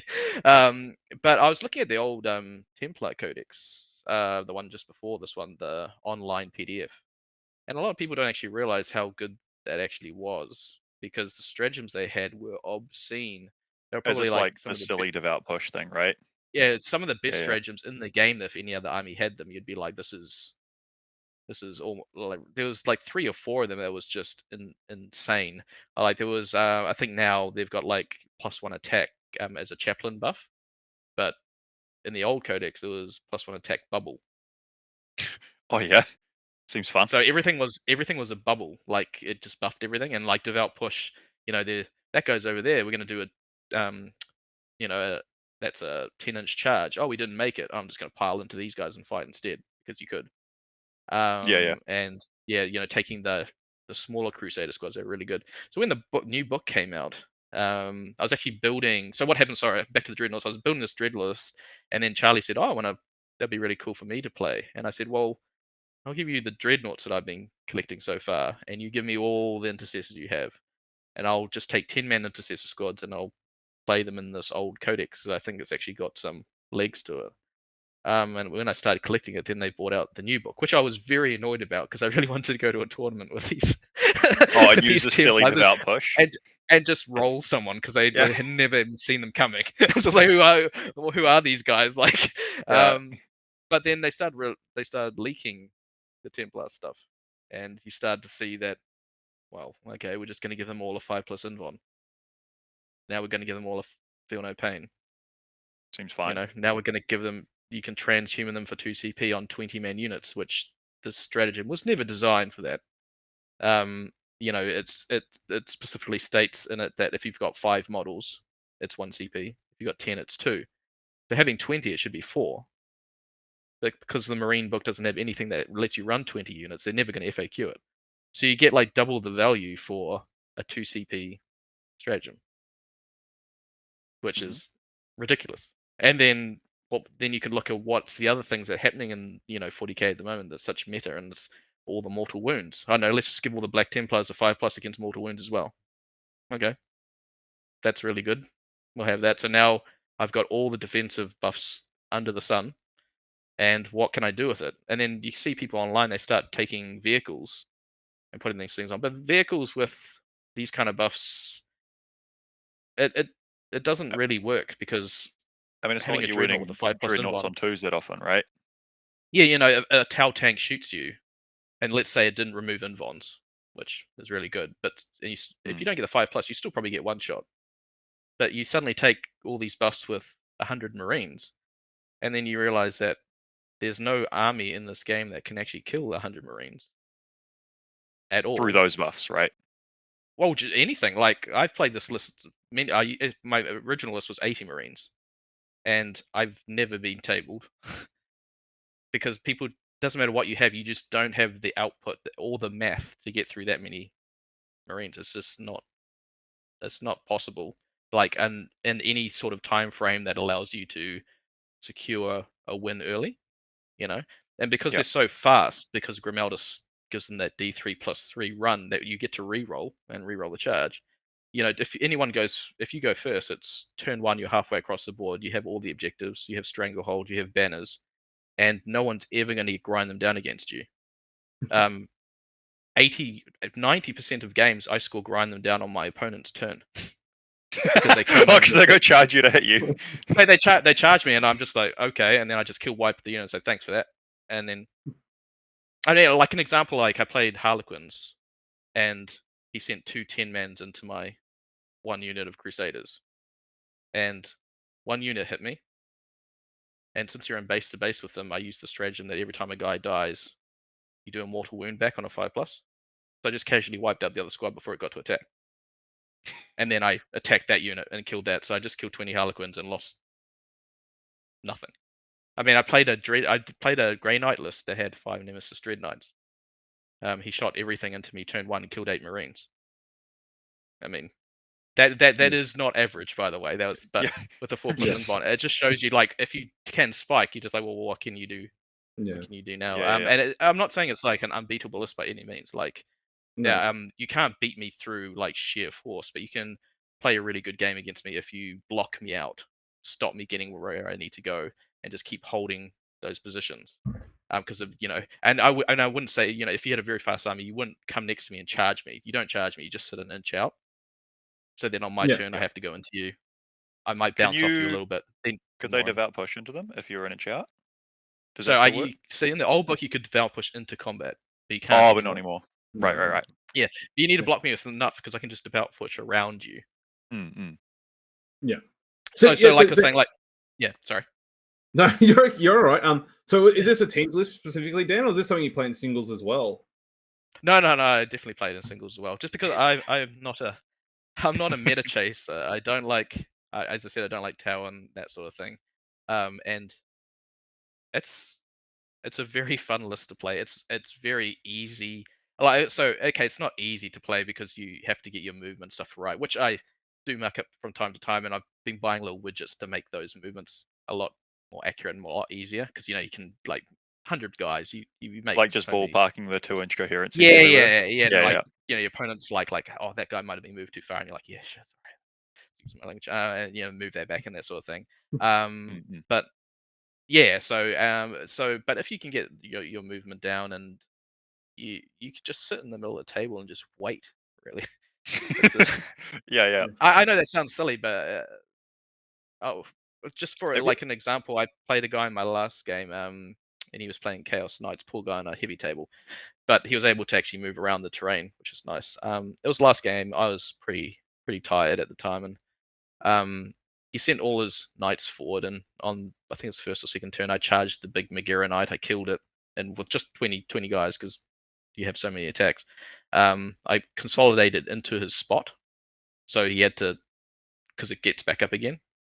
And then it had to put it like miles away because you couldn't in place it. And then I was like, screw it, this thing's got back up. He's got 10 armigers. I'm just going to sit here. And I let him shoot me for 5 turns, and I still won 95-70. And I did nothing. Nothing. Doesn't exist. I just sat there. He killed guys, I moved guys onto the objective. He killed guys, I moved guys onto the objective. So as I said, it's not unbeatable, but at least the good thing about the list is whenever you go into a game, you always have a chance. Yeah. You don't have a bad matchup. You're never going to say, "Oh no, I'm playing Alex and he's playing Custodes. I'm done." You're like, "Well, oh no." I never had any Alex complaints the entire tournament. Well, I was like, "Oh no, I'm playing Alex. He's a good player, but at least I know I could possibly win this. If he doesn't kill enough." And that's how. Well, like on our pairings notes for your team, it was like, I think I go through this, but I don't know. And then I found out like at the event, it's probably a good thing I didn't, because you had like the extra turn of Invo I didn't read. It was on the list. I'm just dumb. And then like you've always got a 6 up Feel No Pain across the army or something, right? From Grimaldus. Yeah, like and just that's if you little don't have small the things. 5 up. Yeah, Yeah, 5 yeah, up yeah, as yeah. well, and then So it's just yeah, a whole bunch of Custodes, small things to make it. Custodes are really good. But they just can't do it. It's like you're going to kill a lot. Like don't get me wrong, you're going to kill a lot. But the question is, are you going to kill enough to Yeah, like you'll take get it through as it you do? across the thing, but you're not going to do it. You need to Yeah. do it by like Yeah. turn 2 to 3 sort of thing to score well, Yeah. right? Whereas it won't Yeah. happen that quickly. And I wasn't Yeah. sure how much your stuff hits back, and it hits back hard, right? Yeah. So Yeah, Yeah. 2 of the guys that I played, I 20'd because I didn't give them a single primary. I just took all the objectives off them. And the problem is, since you've got 5 units of, which is essentially 20, just 20 in every objective, going deal with that. I mean, it's yeah, and because you're so fast, you can reach the back of their board turn 2. Yeah, so you really just need to play very smart against it and like block me out. Kind of like just play my game against me if you have the numbers. Because if you don't have the numbers, you just can't be everywhere at once. And just to give you an example, like on a good day, my like a 20-man Crusader squad, they re-roll all hits. They get plus. Depends how you do it. There's different ways you can do it. Reroll every 6 is a auto wound to hit, so you can just reroll all those 6s. You get to reroll all 1s to wound. You can get up to like -4 on your chainsword if you go completely over the top. You can get +1 to wound. You've just got all the combat buffs under the sun. And it doesn't matter. I don't care how strong your unit is. You 100 attacks. You're just going to die you to weight just of drown numbers. them in dice, right? There's only so many 1s you cannot roll. If I say take 60 saves, 10 of those should be 1s. That's 10 wounds. And If you've got like what? Yeah. Yeah, and like Custode has what, 3 attacks, and 4 if you beef it up. Sweet. So on the best time of your life, you kill 4 of my Marines. Yeah. That's if I don't do any of my Invon saves, any of my Oh, Pheno yeah, Pains. and all your attacks had AP there, right? So if that's going in Custodes, right, it's like suddenly Yeah, so rolling you have 4 up. 2s. Yeah, 4 up. And yeah. Yeah. Yeah. So so you can say like my Custodes are really good. Well, sorry, I'm just using them as example. But once you do It's the fine. math, like how much damage are you actually doing? Because Hmm. if you have 5 of them, let's say a 5-man squad, each has 3 attacks or something, you halve it from transhuman, then you halve it from the 4 up save, then you have to third it from the thing. You're only killing like 4 Marines, and then it's my turn. You haven't taken the objective. I don't care if you win the combat. You're Yeah. not taking it, and that's the thing. So that's what I'm saying. I played like a Gene Stealer cults list, which is they considered like not super high, but his Al, I've got it written down here. Al, he played a really good game. He blocked me off his bikes at the start, so he had 3 units of 5 bikes. He only sent 2 for some reason. He should send all 3, but it gave him Yeah. a turn to stop me getting over to the objectives. Like At you played the your end, game, right? yeah, exactly right. But unfortunately, again, sheer force, I just pushed through him. But the score was probably the closest game I've ever had, just from the fact that he didn't really care about killing me. He just cared about stopping me, and that's Right. my army's weakness. Like just playing my own game against me. That's what I'm saying. Like all those guardsmen, or heaven forbid, like 300 Kroot. I mean, it's because I get all that pre-move move. Like if you can block me Yeah. out, It's at like the end of the day, I'm still just be like the white skies versus Kroot thing from an ETC ages ago, where he lines the board edge Yeah, and the white skies exactly. can appear. Instead, just sad Templar noises with Kroot on their DZ and like, oh, but we want to go hit things. Yeah, and you can't multi-charge me because interrupting just lets both Yeah. die. Like you're just giving them away. You can't feed me units because you're giving me the grind them down, and then you go So as I said, like deploy 1 inch away, block me out, and just try play the steal game. Really. Yeah. So did your team like develop this list as sort of a defender list, or was it sort of like a balance, could take all comers, or was it more aggressive? I had attacking? this list before teams. Like Yeah. But we like, just was thought it? we'd play it. Yeah. Yeah, just that you- sorry. It was designed. I was originally going to take it to just go against everything that no one else wanted to play, because even if I lost, You're gonna it's score probably high. going to be a draw. It's probably going to be a draw. because I'll just deny you every point that you have, and I'll just sit on objectives like I did against the Chaos Knight guy. I'll just keep replacing, and I won't give anything away. And that was, but for some reason our matchups were pretty good, and then I just went into people that I hate to say like didn't really have a chance. Like I played a guy Chaos Knights in my first game. Oh, sorry, my second game on a heavy board, and he couldn't even move through the gaps. Oh, that's rough. So That's I just rough. sat on my objectives, just sitting there going, "Hello, we're over here." He just sit there shooting me. I think we're joking that if I did not even turn up to that game, he could not reach 3 objectives with his army. That's sad. He could get to 2, but he could not get to the 3rd one because his guys just would not fit through the terrain.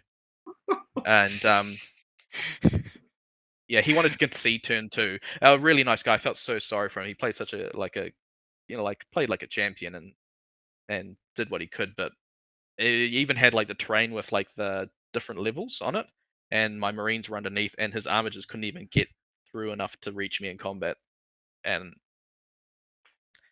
poor guy, but he got thrown under the bus because that's what happened. James kept putting me forward first, and the other team was just like, someone has to deal with him. Yeah, And yeah, they were so too you scared to throw their good army in because they couldn't predict the outcome. Yeah. Be like, oh, I think I can beat him, but can you beat me by enough to get those 20 you need? Then I think that's the key. Like, even if you are a way better player than me, which a lot of people probably are, can you stop me from stopping you from getting 20? Because if they said, Jeff, you need to go in and get 20. We're going to put you a Templar into this Templar guy with 100 guys. I'll be like, there's no way you're going to get 20. I'm going to at least 10 or less. Like, I may not win a tournament, but 10 or less, you're not going to score more than 10 against my army. And that's where it shines. Yeah. Yeah, so you talked about so was it James as part of your team as well? And who else made the composition of your team? So we had James. He was running Crusher Stampede. Fantastic player. The guy really knows his stuff. He normally plays Harlequins, but he learned Crusher in a very short amount of time, and I think he did really, really well. Made good choices. Even though I didn't really watch most of them, but we came out on top, so he must have made some good ones. But stand-up guy. We have Charlie, who played Towse, who had his very, we could say, skew list. A lot of people were taking all the tanks and stuff, and he just took all suits, and you saw them like firing squad, just everyone. He had like I think 8 drones per crisis break or something as well, Yeah, right? It he was had like one unit 5. that had. Yeah, he had one unit that had Yep. every single suit had 3 flamers. Yeah. So he just came down, just burned people alive. We had Faniel, who played Grey Knights. I think he took the biggest brunt of it on matchups, but he seemed to do okay in holding out, which is, he did a really great job. And then we had Liam on Necrons, who absolute champion. Last game, I think it was last game, played against Custodes and won with his Necrons. Nice. Pure skill, all skill. No mistakes were made either side. But yeah, he really knows his army. And even if people consider Necrons not to be that strong at the moment, if you want a good player, who is going to play with Necrons, yeah, I'd recommend you play him because he'll show you what they're a lot more defensive than you make out. So all of our players just good, reliable. How many of you guys were 5-0 over the weekend? Because it was a few of you, right? 3 of us. Yeah. So it was me, James, and Charlie, which yeah.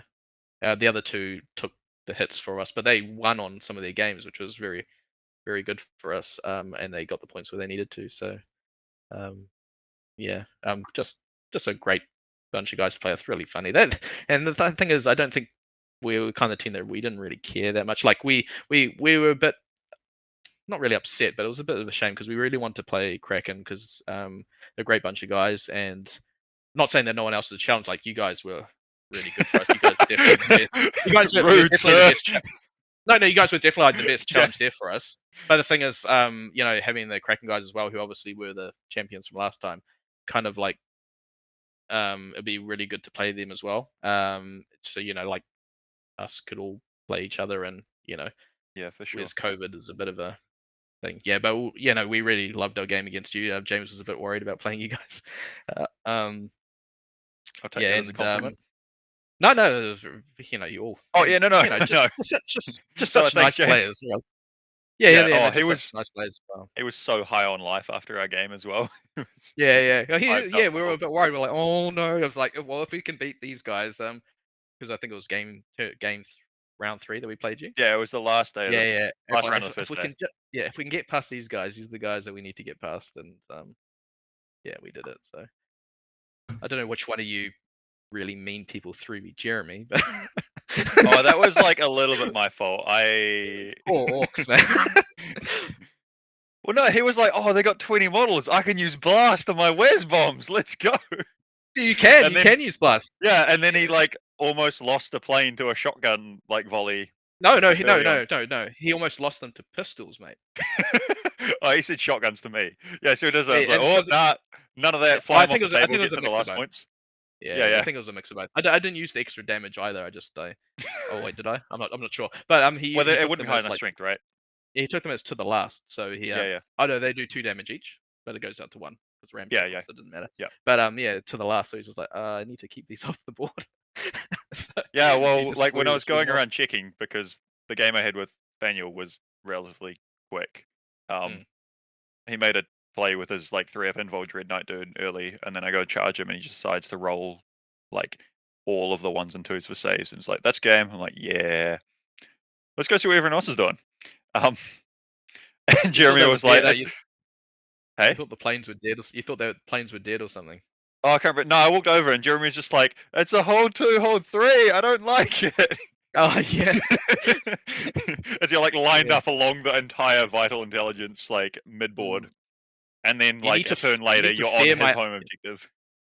Yeah, you need to fear my army if there's 5 objectives. Yeah. Because I just take 3. I'm like, well, now you've got to definitely take one off me. So, yeah. So, Yeah, so well, I guess we didn't talk about it before. So you're part of the Tilted and Salty team, and obviously, you spoiler alert, you alluded to you guys won the event. So where did the name Tilted and Salty come from? it's because I forgot which way around it is, but I think Liam's Tilted and Faniel's Salty. They started it. Oh no, Sam down. Stand back. We're all good now. We're all good. Sorry, back? the All right. camera So I'll froze, repeat so- that.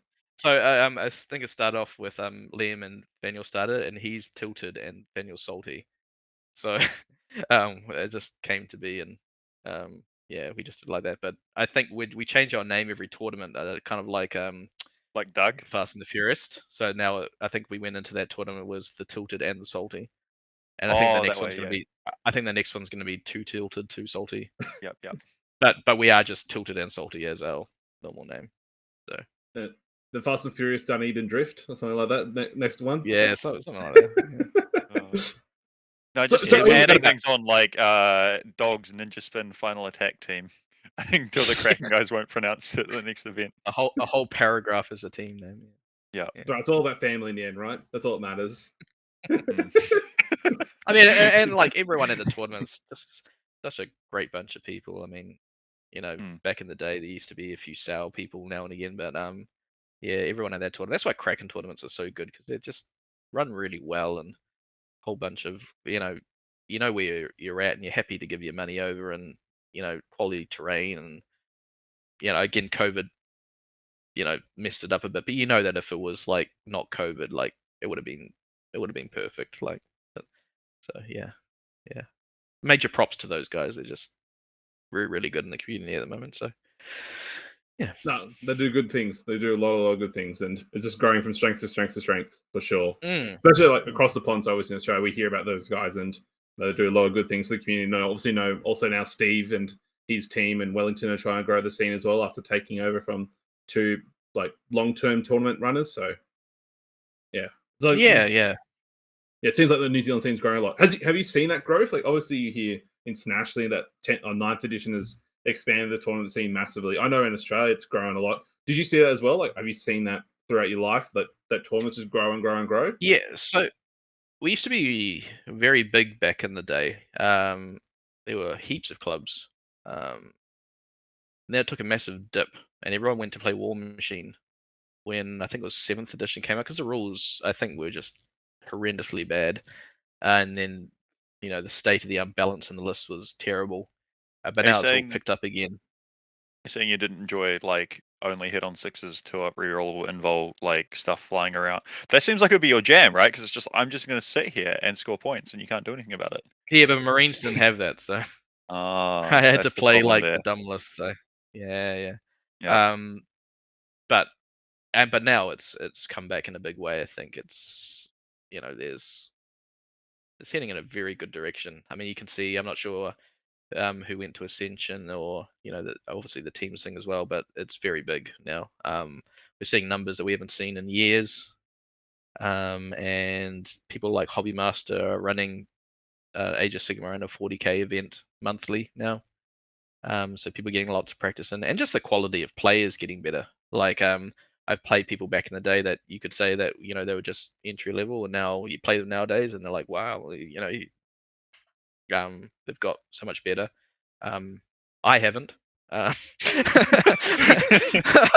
My army has dumbed me down a bit because it just plays itself. I think Dan Hayden said, as I was playing against one guy, he came over and said, "Yeah, you have to be the most." I was sitting back in the chair like this, watching the guy play. You have to be the most chill person at this tournament. I was like, that's just because I just don't care.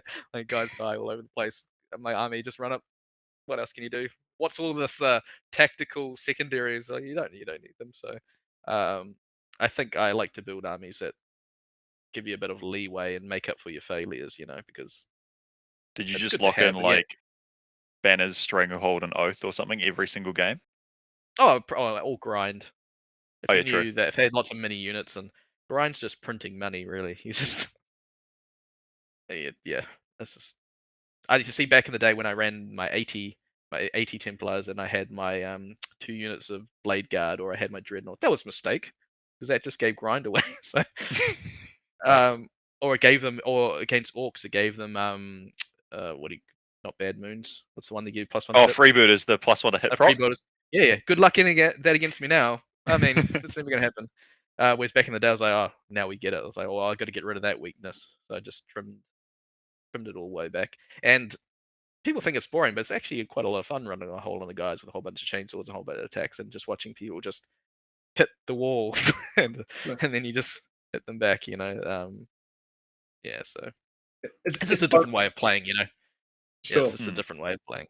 It's just fun seeing the light drain out of people's eyes as they just die inside. Yeah, well, you don't see that happen until after their first turn. They look so confident going in, and I'm thinking, this is going to be a difficult game. I've got to do this. Got to make sure I collect this. Blah blah blah. The other guy's just rubbing his hands together. Marines, yes. And after the first turn, I'm like, As they've locked in like no prisoners and assassinate, be like, Mm. hell yeah, switch off, Yeah. easy, just go Whereas through the them. people, so no prisoners is all right. Like, you get no True. prisoners because my guys do just die. But I think a lot of people make mistakes on their first turn. They position wrong because they think they're going to get more than they're going to get. So like they'll come forward and do a whole bunch of shooting, and then go, "Oh, I did not remove that unit. I did not remove half that unit, and now they're going to charge me and kill me." I was like, "Well, you just gave me a unit now, So I think after that first turn, after they've had their turn, they realize that they've made a few mistakes, but they're not. It's too late. I've capitalized by then, And I think if more people were playing my list, or I go to more tournaments with the list and people play me more, you'll start seeing people get better reactions for me, or like better stratagems for me. But then if you're tailoring for me, then you're up against all the meta people that you haven't tailored for, So Nah, good. Yeah. Makes sense. So do you have any changes or room for improvement for the list, do you think? Will you change anything moving forward? Mate, you can't change perfection. No. And with that, Sam's gone again. He's like, yeah, I'm out.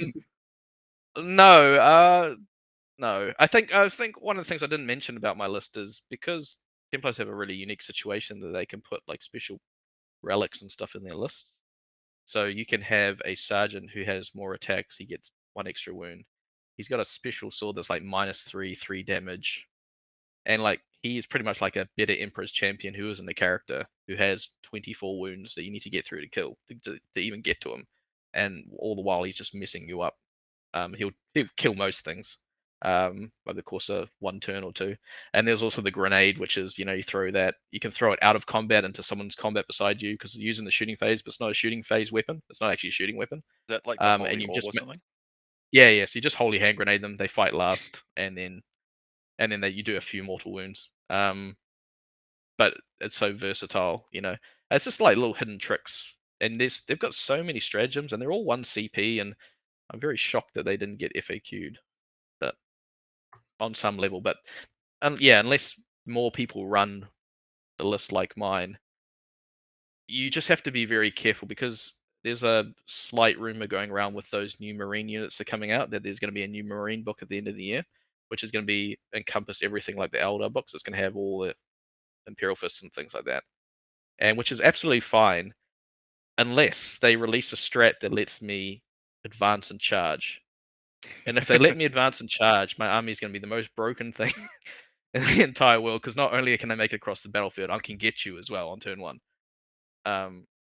Which then my book might be nerfed. Because, yeah, it's the one thing my army does lack is advance and charge. Not that I really need it, but you can't give that to me because it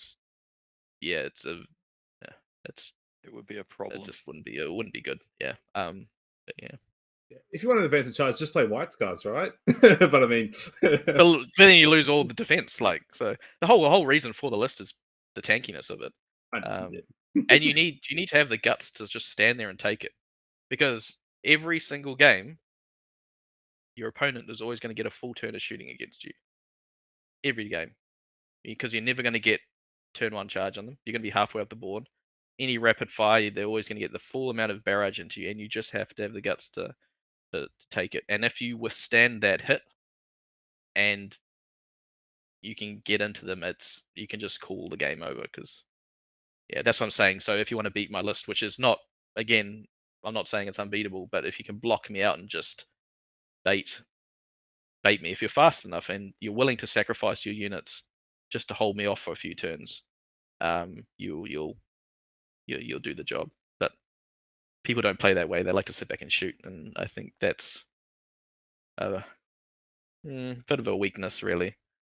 You got to kind of believe that your units are like mine. You can give them away. They're not worth anything, and just keep pushing. Just keep pushing. If you can sit on 5 objectives for 5 turns and still win a game, you just need to have the guts to sit there and just take it for 5 turns. Because yeah. So yeah. So you talked about sort of a bit roundabout ways a couple of your games. Was there any standout games for the tournament for you?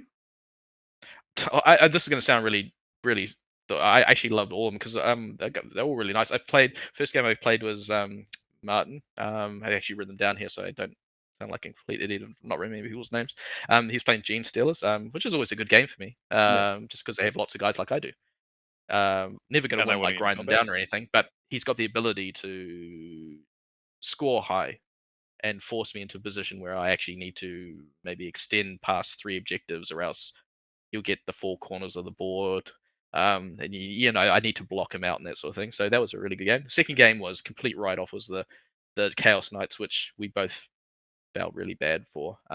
Nicest guy ever. You could see that his army could do a fair bit of damage and stuff if he was able to. He just couldn't move, and that was just the biggest bust that anyone could ever have got. I mean, any army would have loved to fight an army that couldn't get out of their deployment zone, right? I mean, Custodes, imagine you, Alex, you just hide behind buildings out of line of sight and just score the entire game. Yeah. Let me introduce you to the humble salvo launcher. And you don't have 100 guys, so at least he can see something in my army to shoot, whereas you'd be like, well, you can't see anything. And you just jump until you can pick off the unit that you want, and then just hide. Yeah. Yeah. And then there was Jeremy on Orcs, which even though it was a bit of a one-sided game, he fought hard. Like he went in, he had the guts. He went in, nicest guy ever. Like as I said, I'm not just saying this to buddy you guys up, but like really, really great team. We had a laugh. It's all I really like out of the game, really. But yeah, he pushed hard with his big kill rigs and things. Yeah. After that game, yeah. after that game. That was Yeah, like yeah. a really big like hell yeah, Jeremy came out of it 3 Mm. points after we put him into the Templars on hold 2. That was Yeah, a well, real up big until that, teams up until moment. that point, it was 20-0, so he Yeah.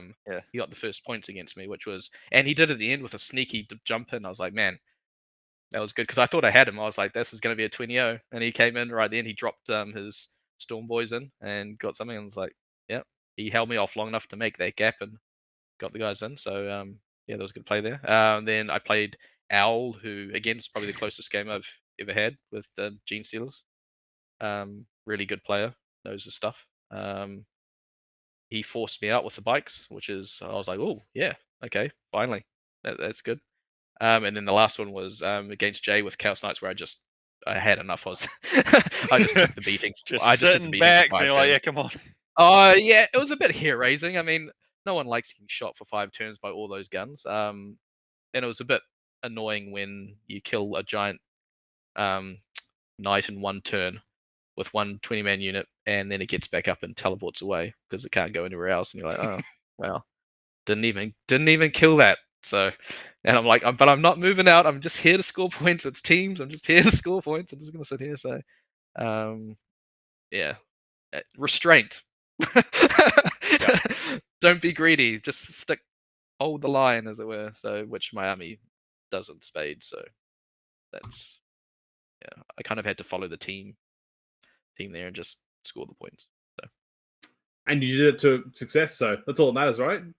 Oh yeah, exactly. I mean, it's a really good list in singles, but you don't want to fight it in teams where you're trying to go out and score some points for your team. I mean, sure, you could get maybe top 5, top 3 reliably at a tournament with it. You know, mistakes will happen, but in teams game, you don't have a choice. Someone has to fight it, and it's just not something that you can say, I'm going to go in and get any points out of this, because you just won't. So No. yeah, so you'll see it again at the end of the year. It's coming back. It'll come back, I'm sure.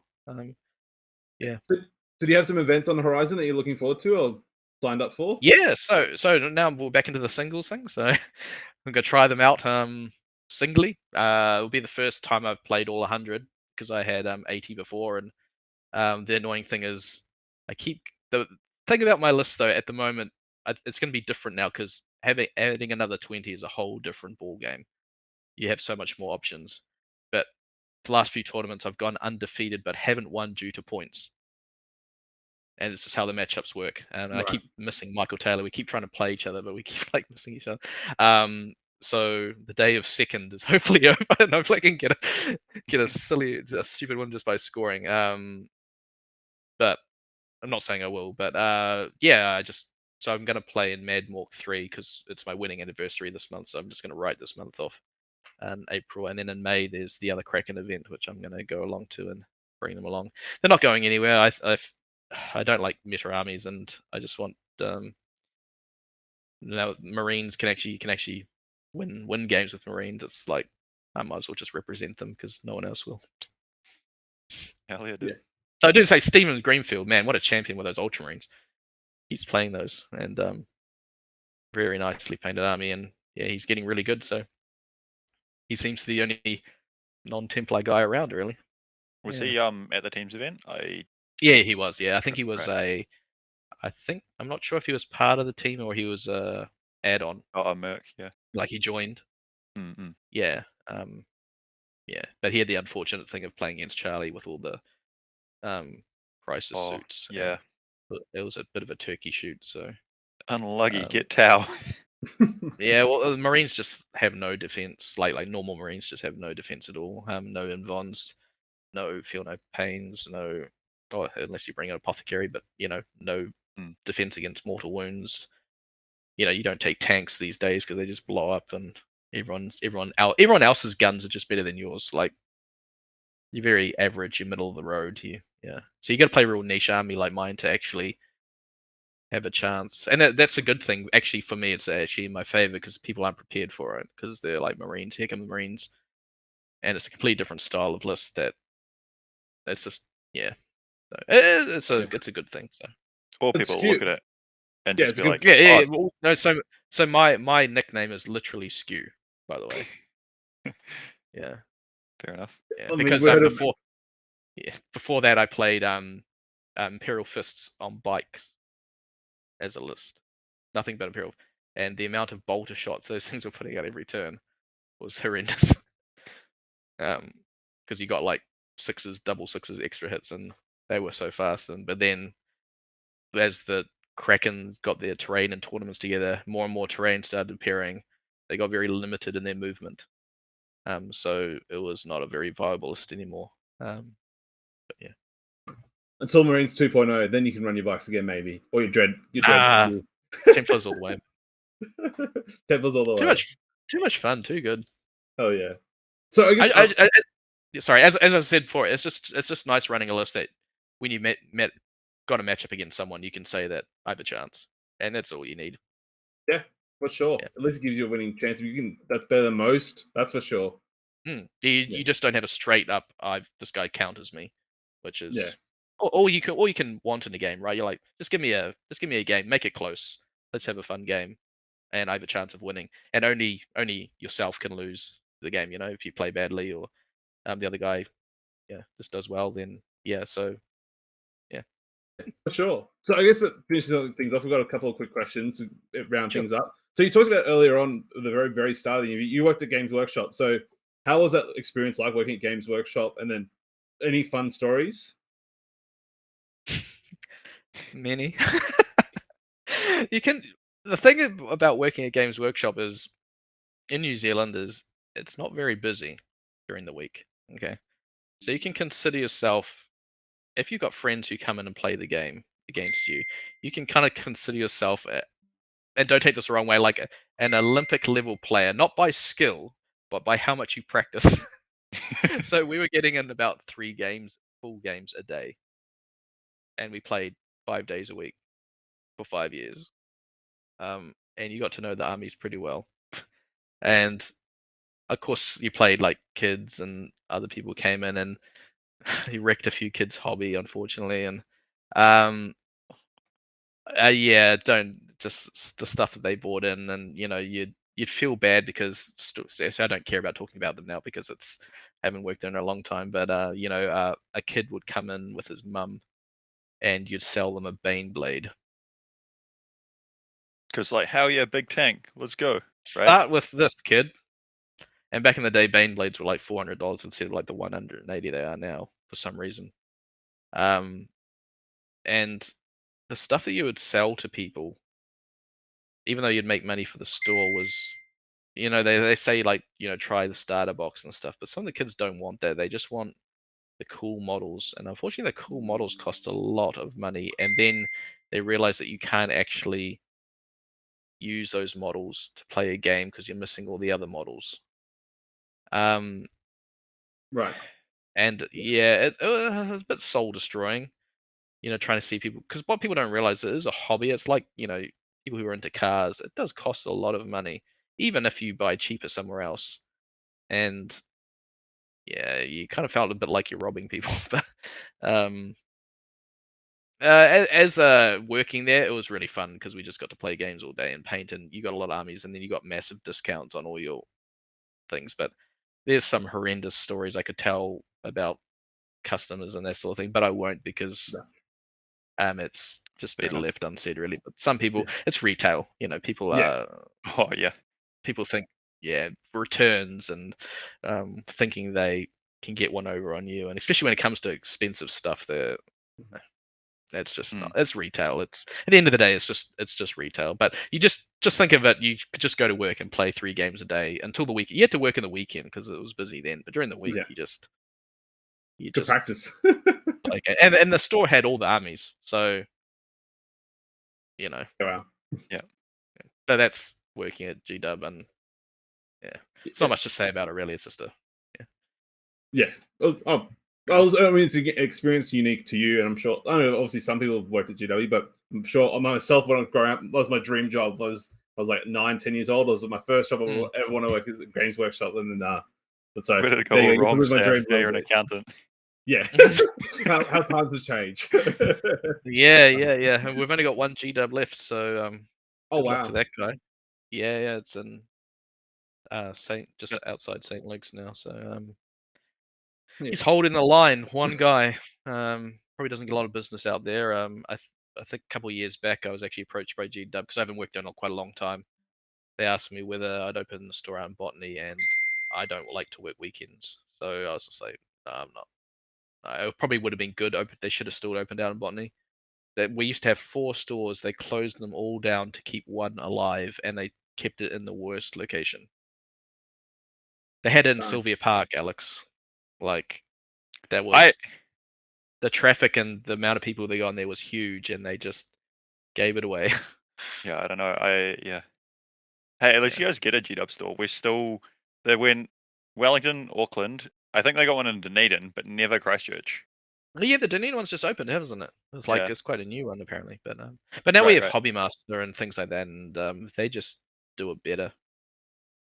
You don't get a lot of the crap, and when you work at GW, obviously there's when someone walks into the store, you have a select thing that you have to do, and Yeah.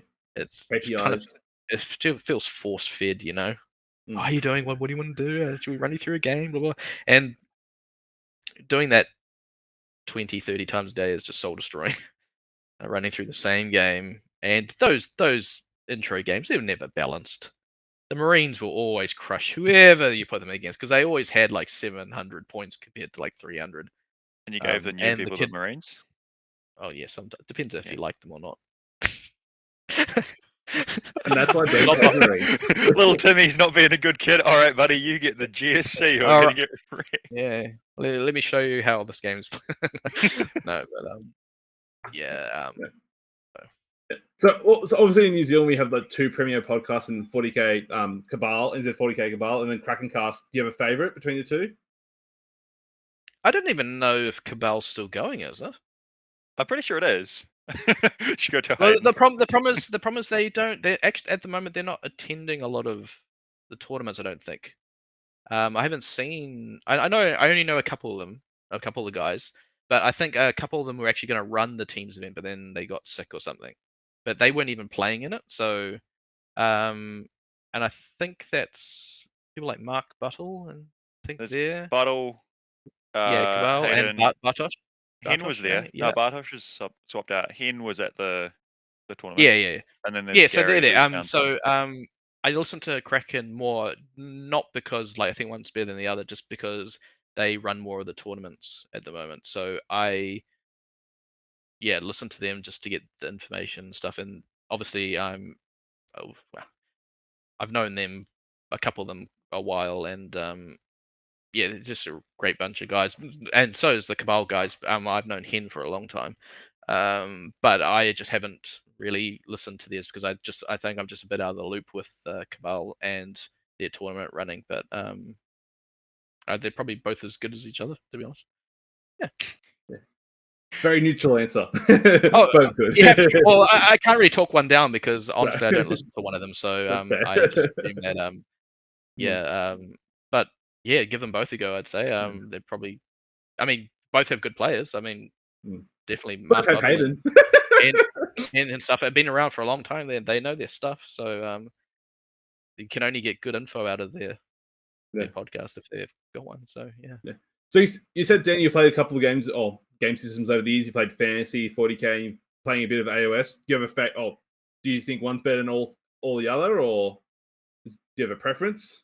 Well, I would use strong language, but I'll try use this in a PG rating.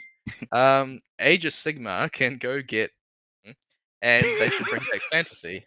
No. Age of Sigmar is a very good balanced game. It's probably got better balanced rules than 40k. To be honest, it's very well thought out, but it's not Fantasy. Like they completely destroyed their IP when they did that. The scene for Fantasy is like there's a guy called Tim who's been resurrecting Age of Sigmar here and has done a fantastic job. Full props to me. He's with ACG, who's a good bunch of guys. And he's trying desperately to get a scene going, which he's doing quite well. There are tournaments now picking up.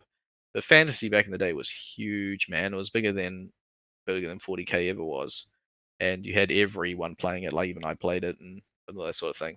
And when they killed that off, it was it was devastating. They it was a good game. Like they were the top of their field in that sort of like you got Kings of War and all that stuff.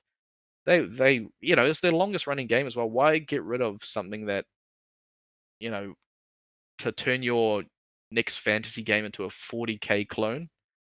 Like rank and file was all what was the whole point of fantasy, and everyone had their models and now they're doing this old world thing, right? Where they might bring it back again, and you don't know if your models then need to be converted back to this system or they're going to bring out whole new stuff. They don't even know the scale of the new thing. So why would they get rid of a good system and then bring it back again?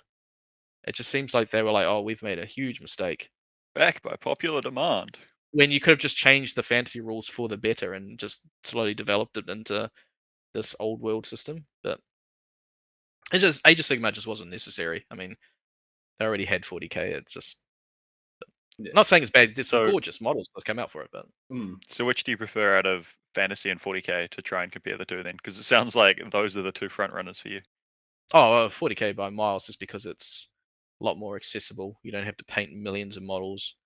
The game is just Only a easier mere for 100 tournaments. Templars. Oh, yeah, but 100 Templars is nothing compared to a fantasy army. Yeah. Like, 100 models in a unit was the standard back then. That was a unit just to like block out, rank and file. Like, so yeah. That was my it's night just- goblins.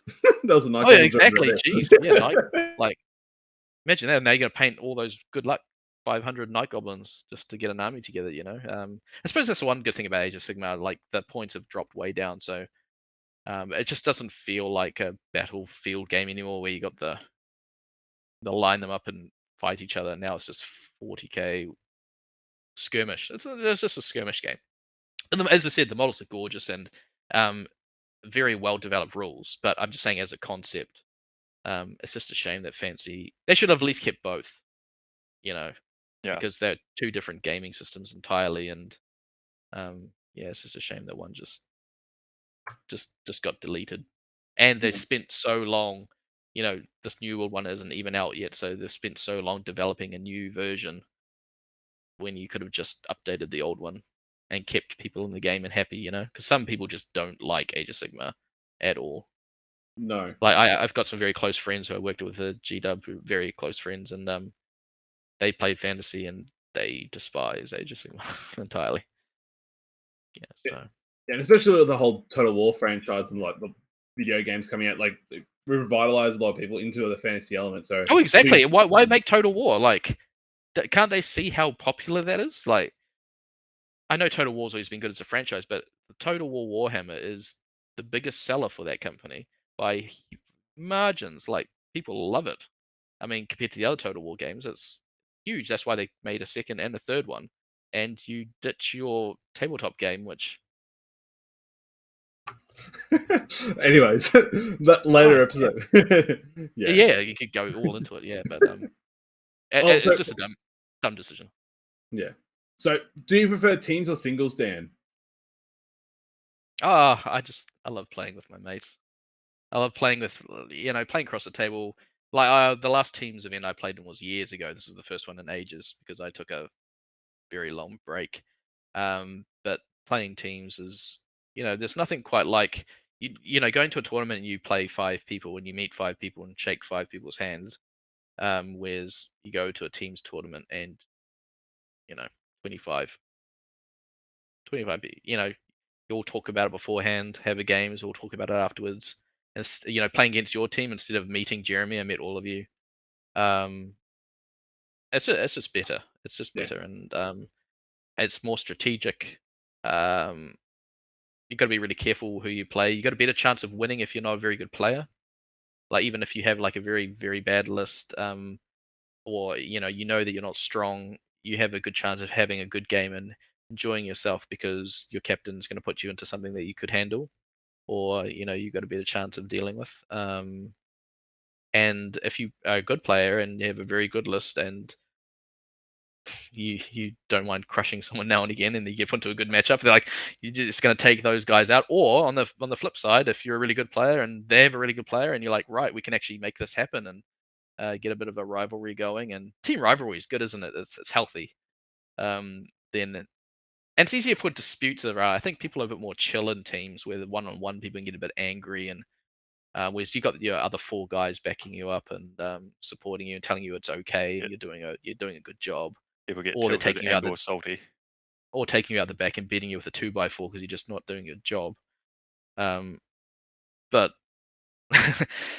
that's the end of Yeah. that. And you know that if you lose, you've got 4 guys that could maybe pull it back for you. You know, you don't feel like, yeah. I mean, I suppose the only thing you have to hold back for is if you go home on day 1 and you're not doing so well, you just need to tell yourself it's not your fault. Well, depends how you play, but you know, it's like you don't have to take it so hard. Just don't take it so hard that you're doing bad for your team. You know, because everyone's plays a different level, and yeah, just do your best and just have fun. Like 40k is about, you really should be having fun. I don't think people are having enough fun in the tournament scene these days. It's just like which meta army is going to which army. So, and yeah, you just need to chill out, man. Just play chill armies.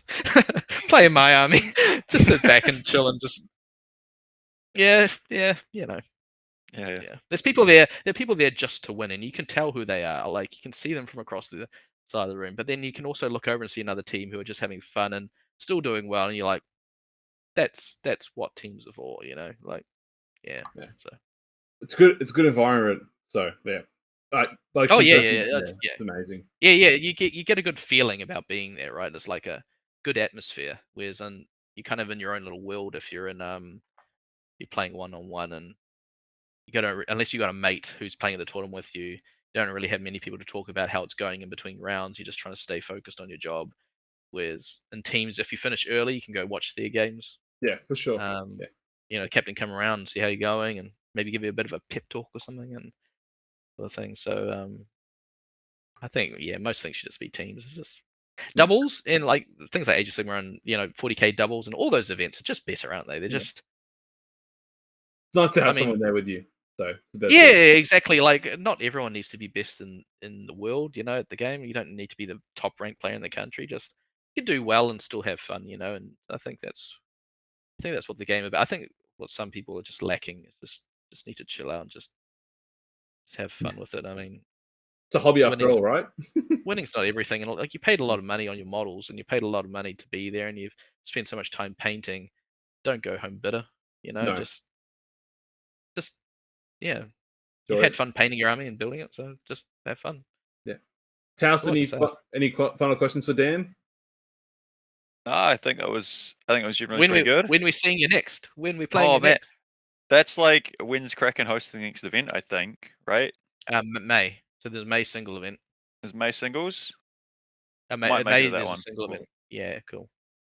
We'll just that. Yeah, even like if you guys are staying overnight, something you can just hang out and something and have a bit of a chat. Because I feel like we got into a bit of a chat at the end there, but we just then went on to the next round. So it'd be cool to have a bit of a chat before, and especially now that we know you guys a bit more and that sort of stuff. It'd be really good to. Any final shout outs, Dan? Oh, just I think I know I've said this again, but I'll just say it one more time. Just those Kraken guys, man. Like they can do it even during COVID. Even with people going down and people who can't run it and them giving up their spots so they can join other teams, just what other champions. And the problem is they're all really nice guys as well. Like that's a really rare thing, isn't it? When you got people running stuff that are all just real quality people. And I just have to say that anyone who is going to watch this, if you haven't been to a Kraken event, just go. You're just going to have a really good time. And unlike back in the day, like nowadays, it feels like people have just chilled off a bit. Everyone's a bit friendlier, and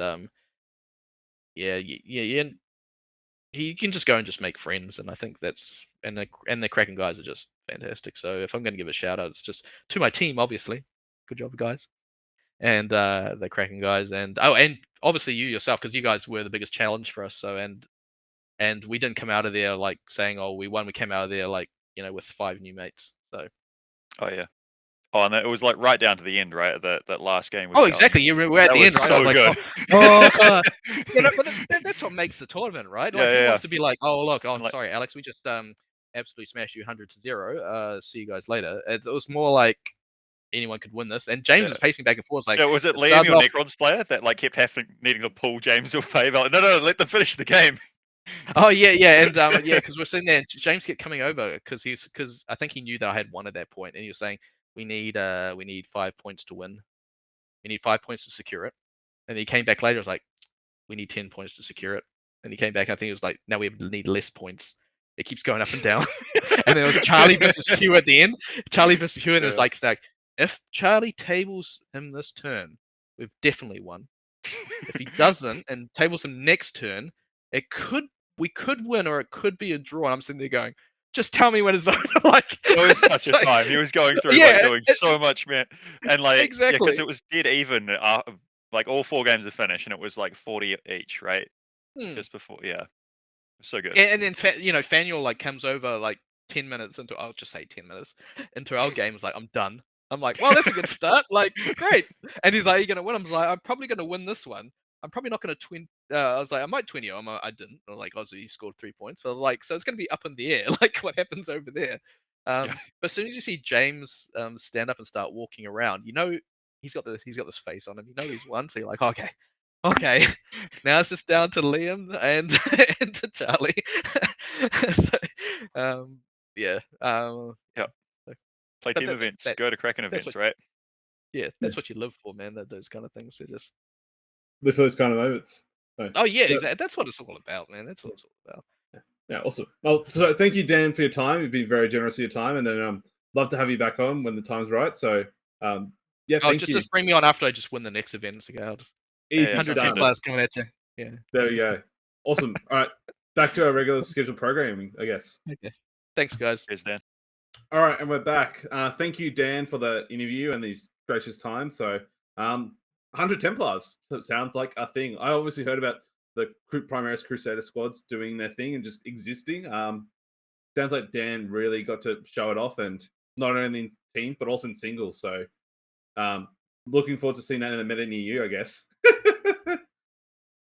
So, and then moving forward, so obviously, Alex has an interview now with Suhan from the South Korea team, and so as part of our Patreon group, we can actually eligible to ask questions to our guests. So moving forward, we'll let everyone in the Patreon know that we're interviewing a guest. So if you'd like to subscribe and ask questions for our interviewees or the hosts themselves, www.patreon.com/best-in-tabletop.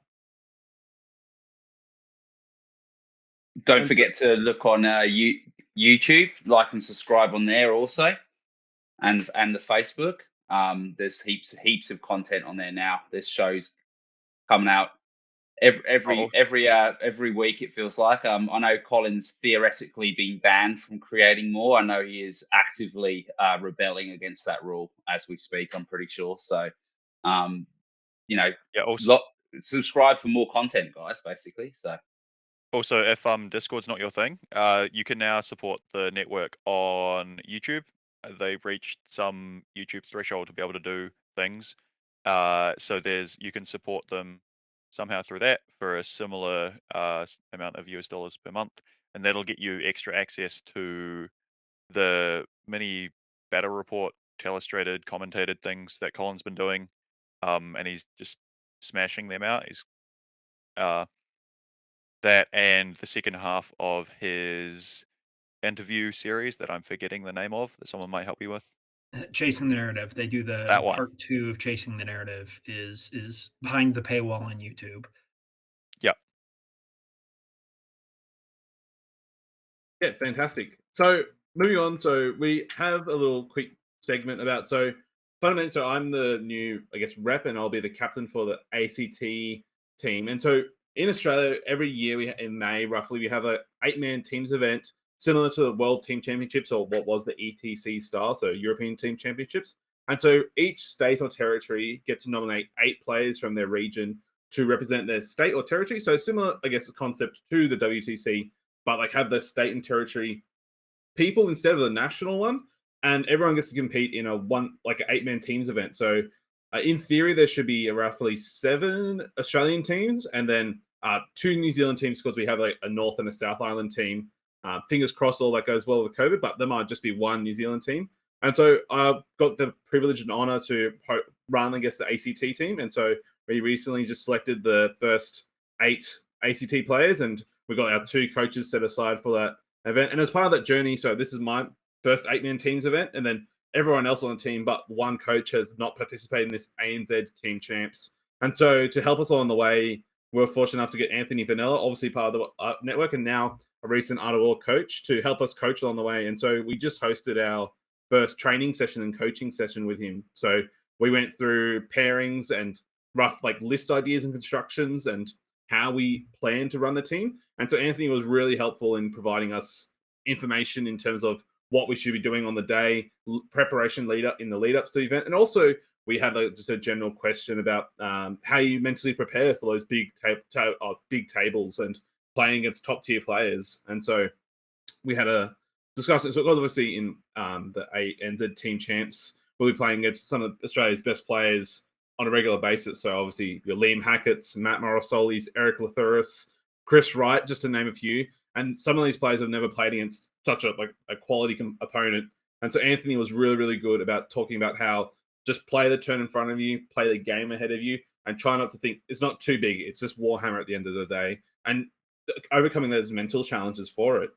So yeah, it was a really, really good session. And thankfully enough, Anthony's been gracious to give his time up, and we'll be having a session with him once every 2 weeks. And hopefully with that work, myself and the team will grow a lot from it and are able to be the best we can for the ANZ Team Champs in May.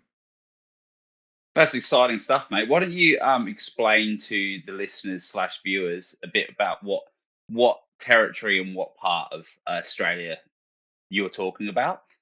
Because a lot of people probably don't know this. You mentioned it on the last podcast how Canberra is actually the capital of Australia. It's not Sydney, So maybe just explain whereabouts you're located and kind of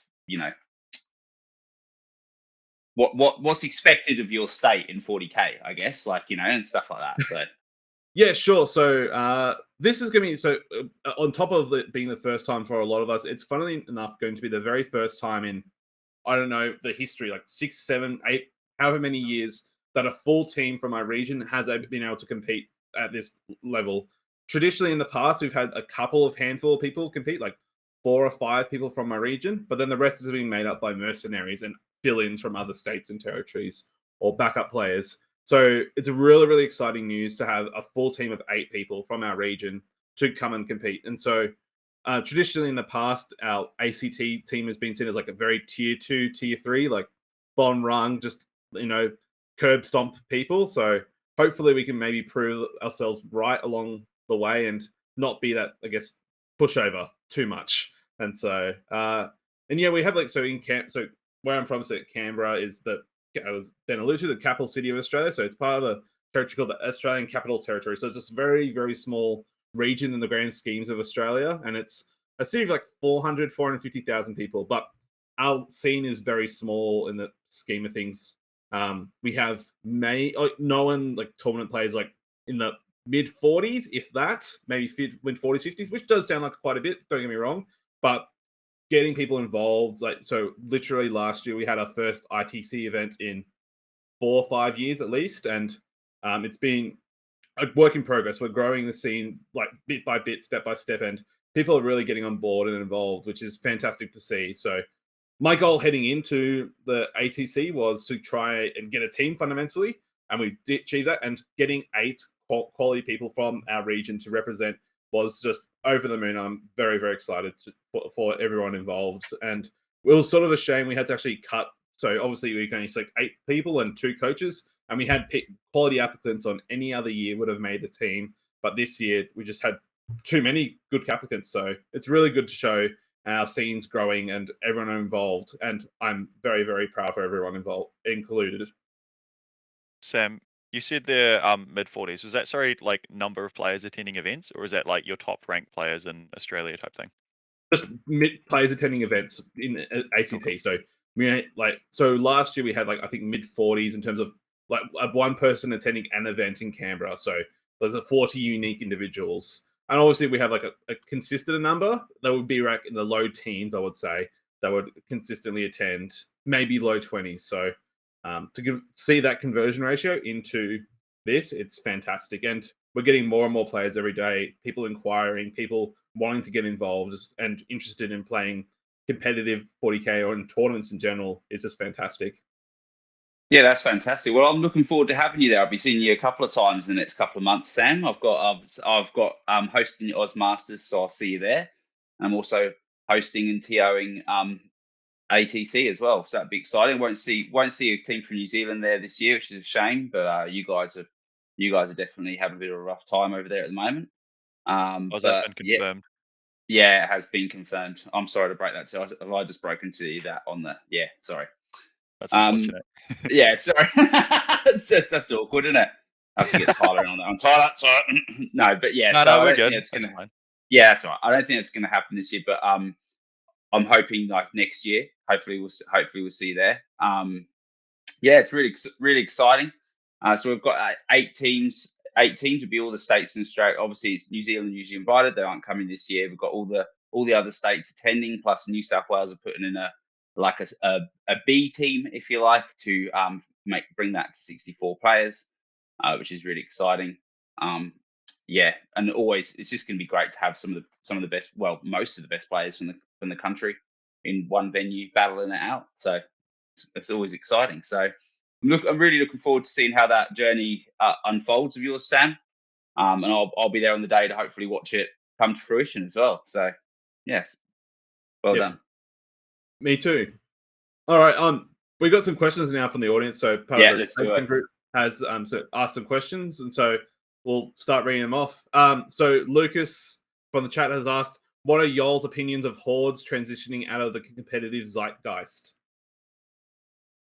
Hordes of power armor. I'll jump in here. I haven't spoken a little bit.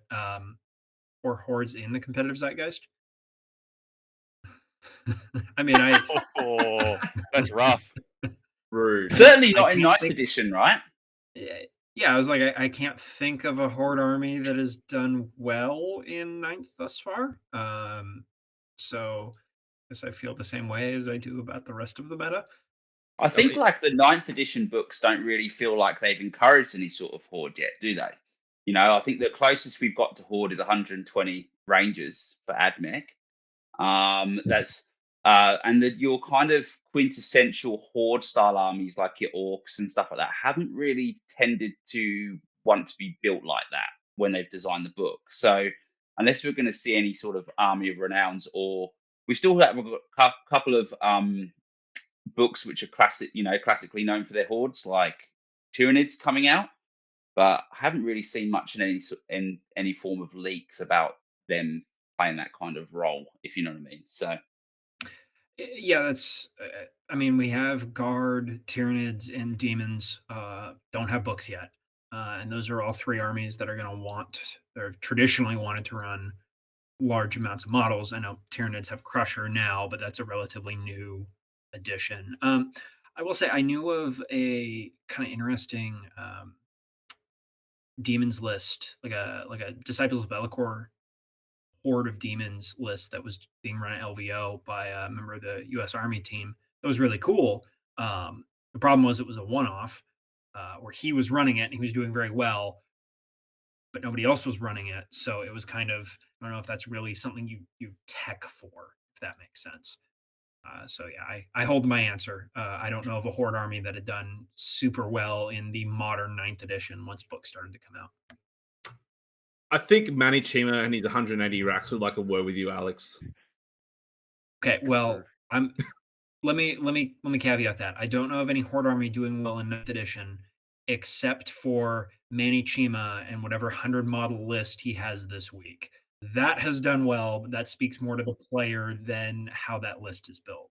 And yeah, the AdMech horde thing, I don't count that as a horde, mostly because that seems to be a break in how that book was made, because that seems to have been aggressively patched out as they've made FAQs to that book. Do you guys think though that hordes should be a thing that you see in lists, like in the meta? Because I feel like that's what Lucas is coming from, right? Because he was big on the Sons and Guns build in 8th, right, with his all the boys plus some guns. Like I think it's cool to see. I can understand why, I guess. Actually, I'm not even that sure why GW might want to encourage people away from it. But I guess smaller games might be might seem a bit more achievable or manageable. And if like Horde is the meta, that could be off-putting to some people.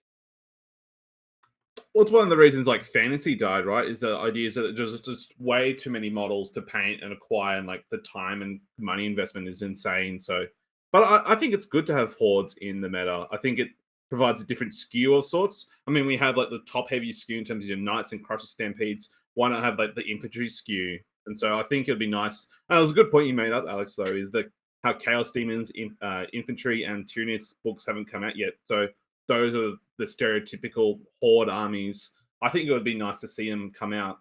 And you talked about Demons of Chaos there, and obviously we're talking about teams in this episode. I know Innis was pretty high actually on the Disciples of Be'lakor. There's like some teams list which does relatively well in teams, but doesn't do well in singles. I don't quote me. I want to say it actually does okay into Custodes and Tau. I think is what he's saying, because they turn off rerolls for basically everything and just exist and score points. But I think it'll be interesting to see. Yeah, it was meant to be good into Tau because like, haha, army wide -1 to hit, don't reroll things. Is Tau don't like that. And then yeah, I guess Custodes, the idea is that your AP is fake, we all have involves, we're gonna sit on points. I don't know that part. I think like GW, maybe the classification of the word horde, has to be looked at as well, because if you're talking like gaunt carpet horde, then I don't think that those should be in the game. I think they're ridiculous. But I think like when you approach the table these days in 9th edition, you think, oh, that's a bunch of models. That you're looking at like probably 110 models plus. What do you reckon? Like 110 to, I feel like you don't really see. I've run sisters lists in 9th edition which have had 120 models, and that felt hoardy when I was playing it for sure. I had a Death Guard list that was reaching that amount pretty easy, where it was a horde, but how the army operated was just big blocks of stuff. So it really wasn't that many units. It was just a lot of models in those units. So who knows? Maybe horde comes back in that sense, where you have a few units, but those units are very large, and you have to deal with those. But again, we'll see. We've still got Imperial Guard. Everyone loves to run big old blocks of infantry out of that book a lot of the time. And Tyranids is a horde book, regardless of what Crusher tells you. So there's still time. Yeah, it will be interesting to see what happens. So then Jason asks, how common are 3D printers among folks in your meta? So I'll jump into this one first again. They were pretty common at one point. A lot of people were printing stuff for armies, but that was a relatively new edition where it was one guy who really knew how to do printing, and he has since moved. So common for like bits and stuff, but not the fabled 3D printing a full army thing that people have talked about. So they're not too common around where I am. Like there's a lot of people who print bits and stuff off. It's a bit similar to what Alex said. Haven't had too many people printing off armies. Now I have TO'd some events where they have been almost, you can kind of tell they've been fully printed off. And so I don't really have to. I do have an opinion on it. I don't know if it's worth really sharing it, but like I think bits and stuff are fine. Printing bits and stuff off is fine. I think it gets a bit ridiculous when people are printing off whole armies, but they haven't. I do know, however, in a lot of other people I speak to, metas around the state that I live in, New South Wales and stuff like that, that they are super, super common. And they're definitely, I think like they really made their splash in Australia during 2020, during the first kind of COVID lockdown, because we were already struggling about 8 months before that with new books like Psychic Awakenings and stuff coming out, and no one being able to get the models. I remember when Sanguinary Guard became good after Blood of Bull. Like you couldn't get Sanguinary Guard anywhere for a while. So I knew that 2020, when people were like, we can't get any models, I'm just going to buy a printer, they became very popular. And it just seems to, like, some of the quality prints you get off them are just absolutely next level now. Like, they are just ridiculously good. But yeah, that's about all I've experienced really up here. So what about you? I know you've got some interesting to say, Towse, because we were talking a bit at the beginning, weren't we? And you so I'd love to hear about what you've got to say about it. Yeah, sure. So locally, definitely not like whole armies getting printed. There's a couple people locally with printers, and so some of them will do commission stuff.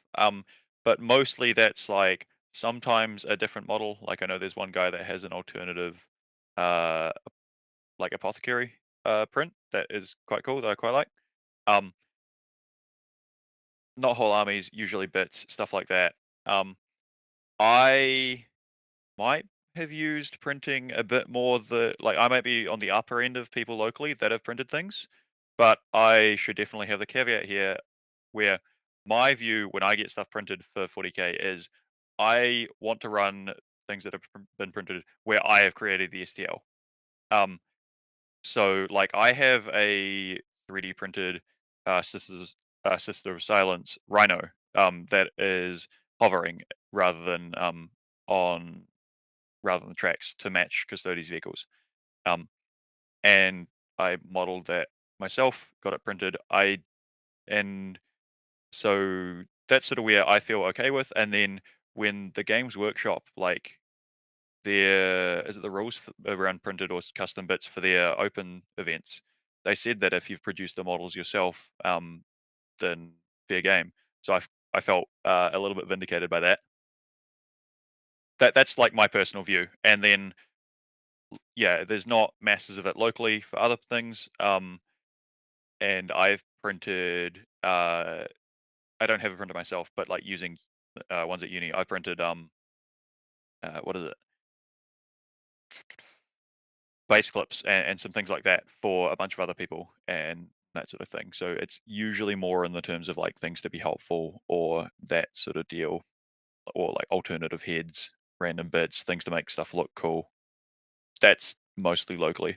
I think up in Auckland, there's a little bit more of that going on, where people have printers and will print like units or armies or things like that a little bit more. Yeah, that's the gist of it. Oh, I suppose it's probably worth mentioning, like my Megera.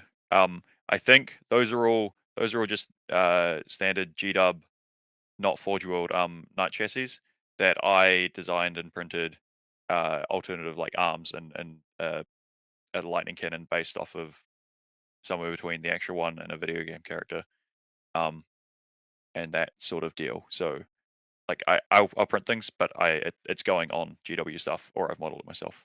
That's really cool, Towse. Like creating your own sort of files and bits and bobs for your own. I mean, that's like a form of conversion. I think that's super cool. So, and that's like one of the best things about 3D printers is being able to test and concept things like that.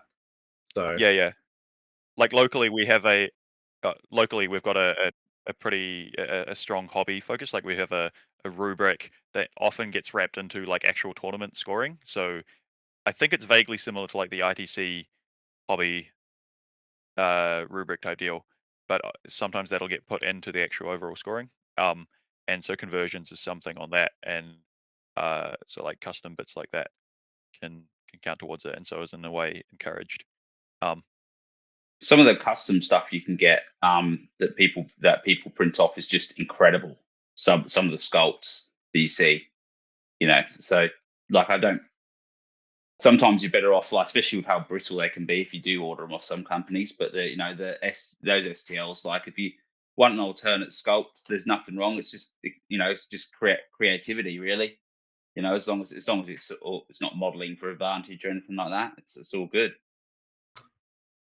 yeah. I mean, we can go into the discussions of 3D printers and the allowed of proxies or alternative models in a later topic. But so in my scene, so full disclosure, I have a 3D printer. You might see it over that shoulder right there. Oops, there we go. Well, there roughly. So, and I've acquired a 3D printer, like similar to what Ben said, Christmas 2 years ago. So And I've really enjoyed mine. Fundamentally, fully stopped. Like I've enjoyed it a lot, and for the exact reason that Towse and everyone has talked about, bits and bobs and like custom conversions, like little fun orc heads. So we had a player locally get some alternative Gene Stealer cult heads, which are super fun and alternative. And I know for my Gene Stealer cult army, I'm a massive fan of the old school Vostroyans, like the Vostroyan like Russian helmets. And sorry, no, I'm thinking of I can't think of the name right now, but that's something I want to be printing and add to my Gene Stealer cult heads. And I have like movement trays. Like I printed a bunch of these movement trays when I played AOS, when I had a bunch of models to move around, and having a 3D printer for that is fantastic. And here locally, we haven't actually got too many, funnily enough. And more as to what Ben said, it's for bits and bobs, not really models or units or armies. We haven't seen that wholesale yet at all. And I think the current trend Australia wide is alternative models are okay as long as they're not modeling for advantage and stuff like that. But we don't want to see direct representation. But won't cover that topic. We'll cover that topic at a later time. And then we have a final question. Obviously, in the concept of teams, do you believe it's best to prep, and then simply execute the game plan, or do you think it's best to get a feel on how things are going and just dictate pairings on a match by match basis? We'll head over to Towse first, given his experience in teams. Yeah, well, ours we did like, I think we had a total of about 2 hours, no, maybe 3 of prep time, and that I think included, that was like in-person meeting to prep for things. Oh, have I cut out here, or is it just my camera? No, just camera. Yeah, so we had a short period of prep. Some of that we did a bit of matchups, and some of it we were organizing, like where do we stay, how do we get to the venue, and then it was very much just pairings by committee, and we'll see how it goes. And the see how it goes basically worked all right. And especially given that there was like drops in attrition and team changes at this event, that was nice. But definitely if you've got like a plan beforehand, there was like a round where we had notes of like vague ideas of, oh yeah, try protect this player. I think this was a round where we wanted to protect our sisters player because there were 2 or more lists that they really didn't want to face. So don't put them down because they can get matched into both of them. So both can work well. A little bit of prep, good. Too much could be a problem. Yeah, I'm of the opinion. I think prep is the best means by possible. So obviously, context. Obviously, I developed an Excel spreadsheet which has optimized pairing. So I'm of the opinion with prep as much as possible because I'm sort of the philosophy in sort of 2 camps. Obviously, in the MMA world, it's one of those weird things like where you spar and you practice and you train, and when you go into the cage, you just sort of execute. It's one of those weird concepts I could never understand. In the middle of a fight, you're just almost going through the motions because you've prepped and trained so much. I like to, and as well as like other sporting worlds, they do mock drafts for a reason. Like camps do like a mock draft to see where things may fall and how things may go. And I like that approach of doing prep, and that way you know, okay, if this situation has happened, we know what this happens and this and this and this. I am of the opinion prep as much as possible, and then that way you can execute your game plan as much as possible and remove as many variables as needs be, is my approach. Alex, what do you think? Yeah, I know for the limited team practice that we've had, we did prep where we said what matchups we wanted beforehand, and we went through and we said, okay, ideally, what do you want? And so we went through and we said, okay, I want this pairing, you want this pairing, and we split up the armies. We said, okay, now let's go through and do terrain. And we went through all the pairings and did, okay, what terrain would we want to fight this on? And then we sat down and we said, okay, which is more important in each matchup? Is your pairing more important or is your terrain more important? And that's about all we did.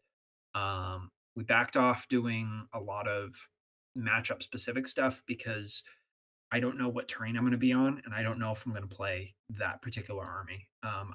Granted, this was a small local event, so to be blunt, we're not going to put as much effort into it because it was kind of a local one-off thing. But you definitely have to do some prep and have a plan for. Like we had very detailed plans for the armies we were going to go into that were really scary, and then there was a team with guard and I want to say regular Space Marines. And we looked at that, and we looked at the people playing it, and we went, okay, I'm not going to waste time on this one. Like this will be fine. We will be okay. And that prep paid off for our first 2 games, and then our round 3 was the exact matchups we didn't want. And that kind of comes down to execution, where okay, everything has gone wrong. You still have to play the game.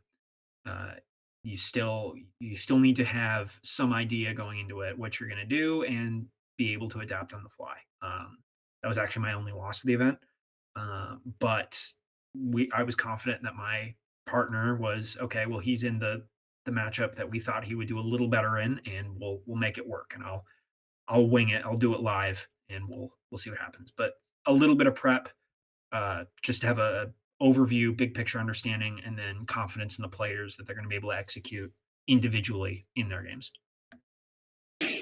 All right. Well, I haven't played any team events, but I must preface it with that. But what I would say is that it feels to me like the preparation is going to be a great idea, even if it's just to increase that in communication between the team.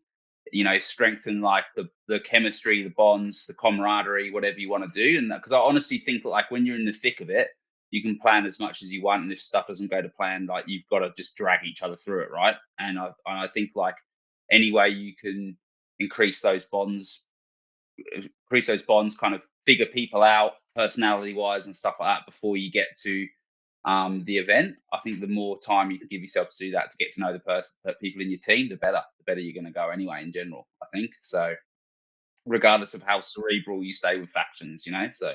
And as a TO of team events, Benny, do you recommend just having absolutely zero prep, rocking up on the day and winging it? That sounds like a great idea. Look, I'll be honest with you. Like I've TO'd a lot of events, but this one, but I would definitely recommend doing some sort of homework, because there's nothing like you can see when a team's organized, right? And you can see when a team's not organized, and when you have one which is like at either end of the spectrum facing off, you can already feel who's got the upper hand. And I feel like if you were on the disorganized team, you would probably feel that energy coming off them, I reckon, because you can feel it. If someone's really like on top of their game, you can pick it, you can smell it from the minute the minute you kind of face off with them. So if they've already got their plan sorted and you don't, you feel like they've already, they're already 5 seconds ahead, so. All right. Thank you everyone for listening to episode 2 of 40K Frontiers. This next episode, we're going to have Soo Hyun interview. So if you want to ask any questions to Soo Hyun about the South Korean 40K scene, please join our Discord and ask questions there, or post them down below in the YouTube comments. And looking forward to seeing you all next time.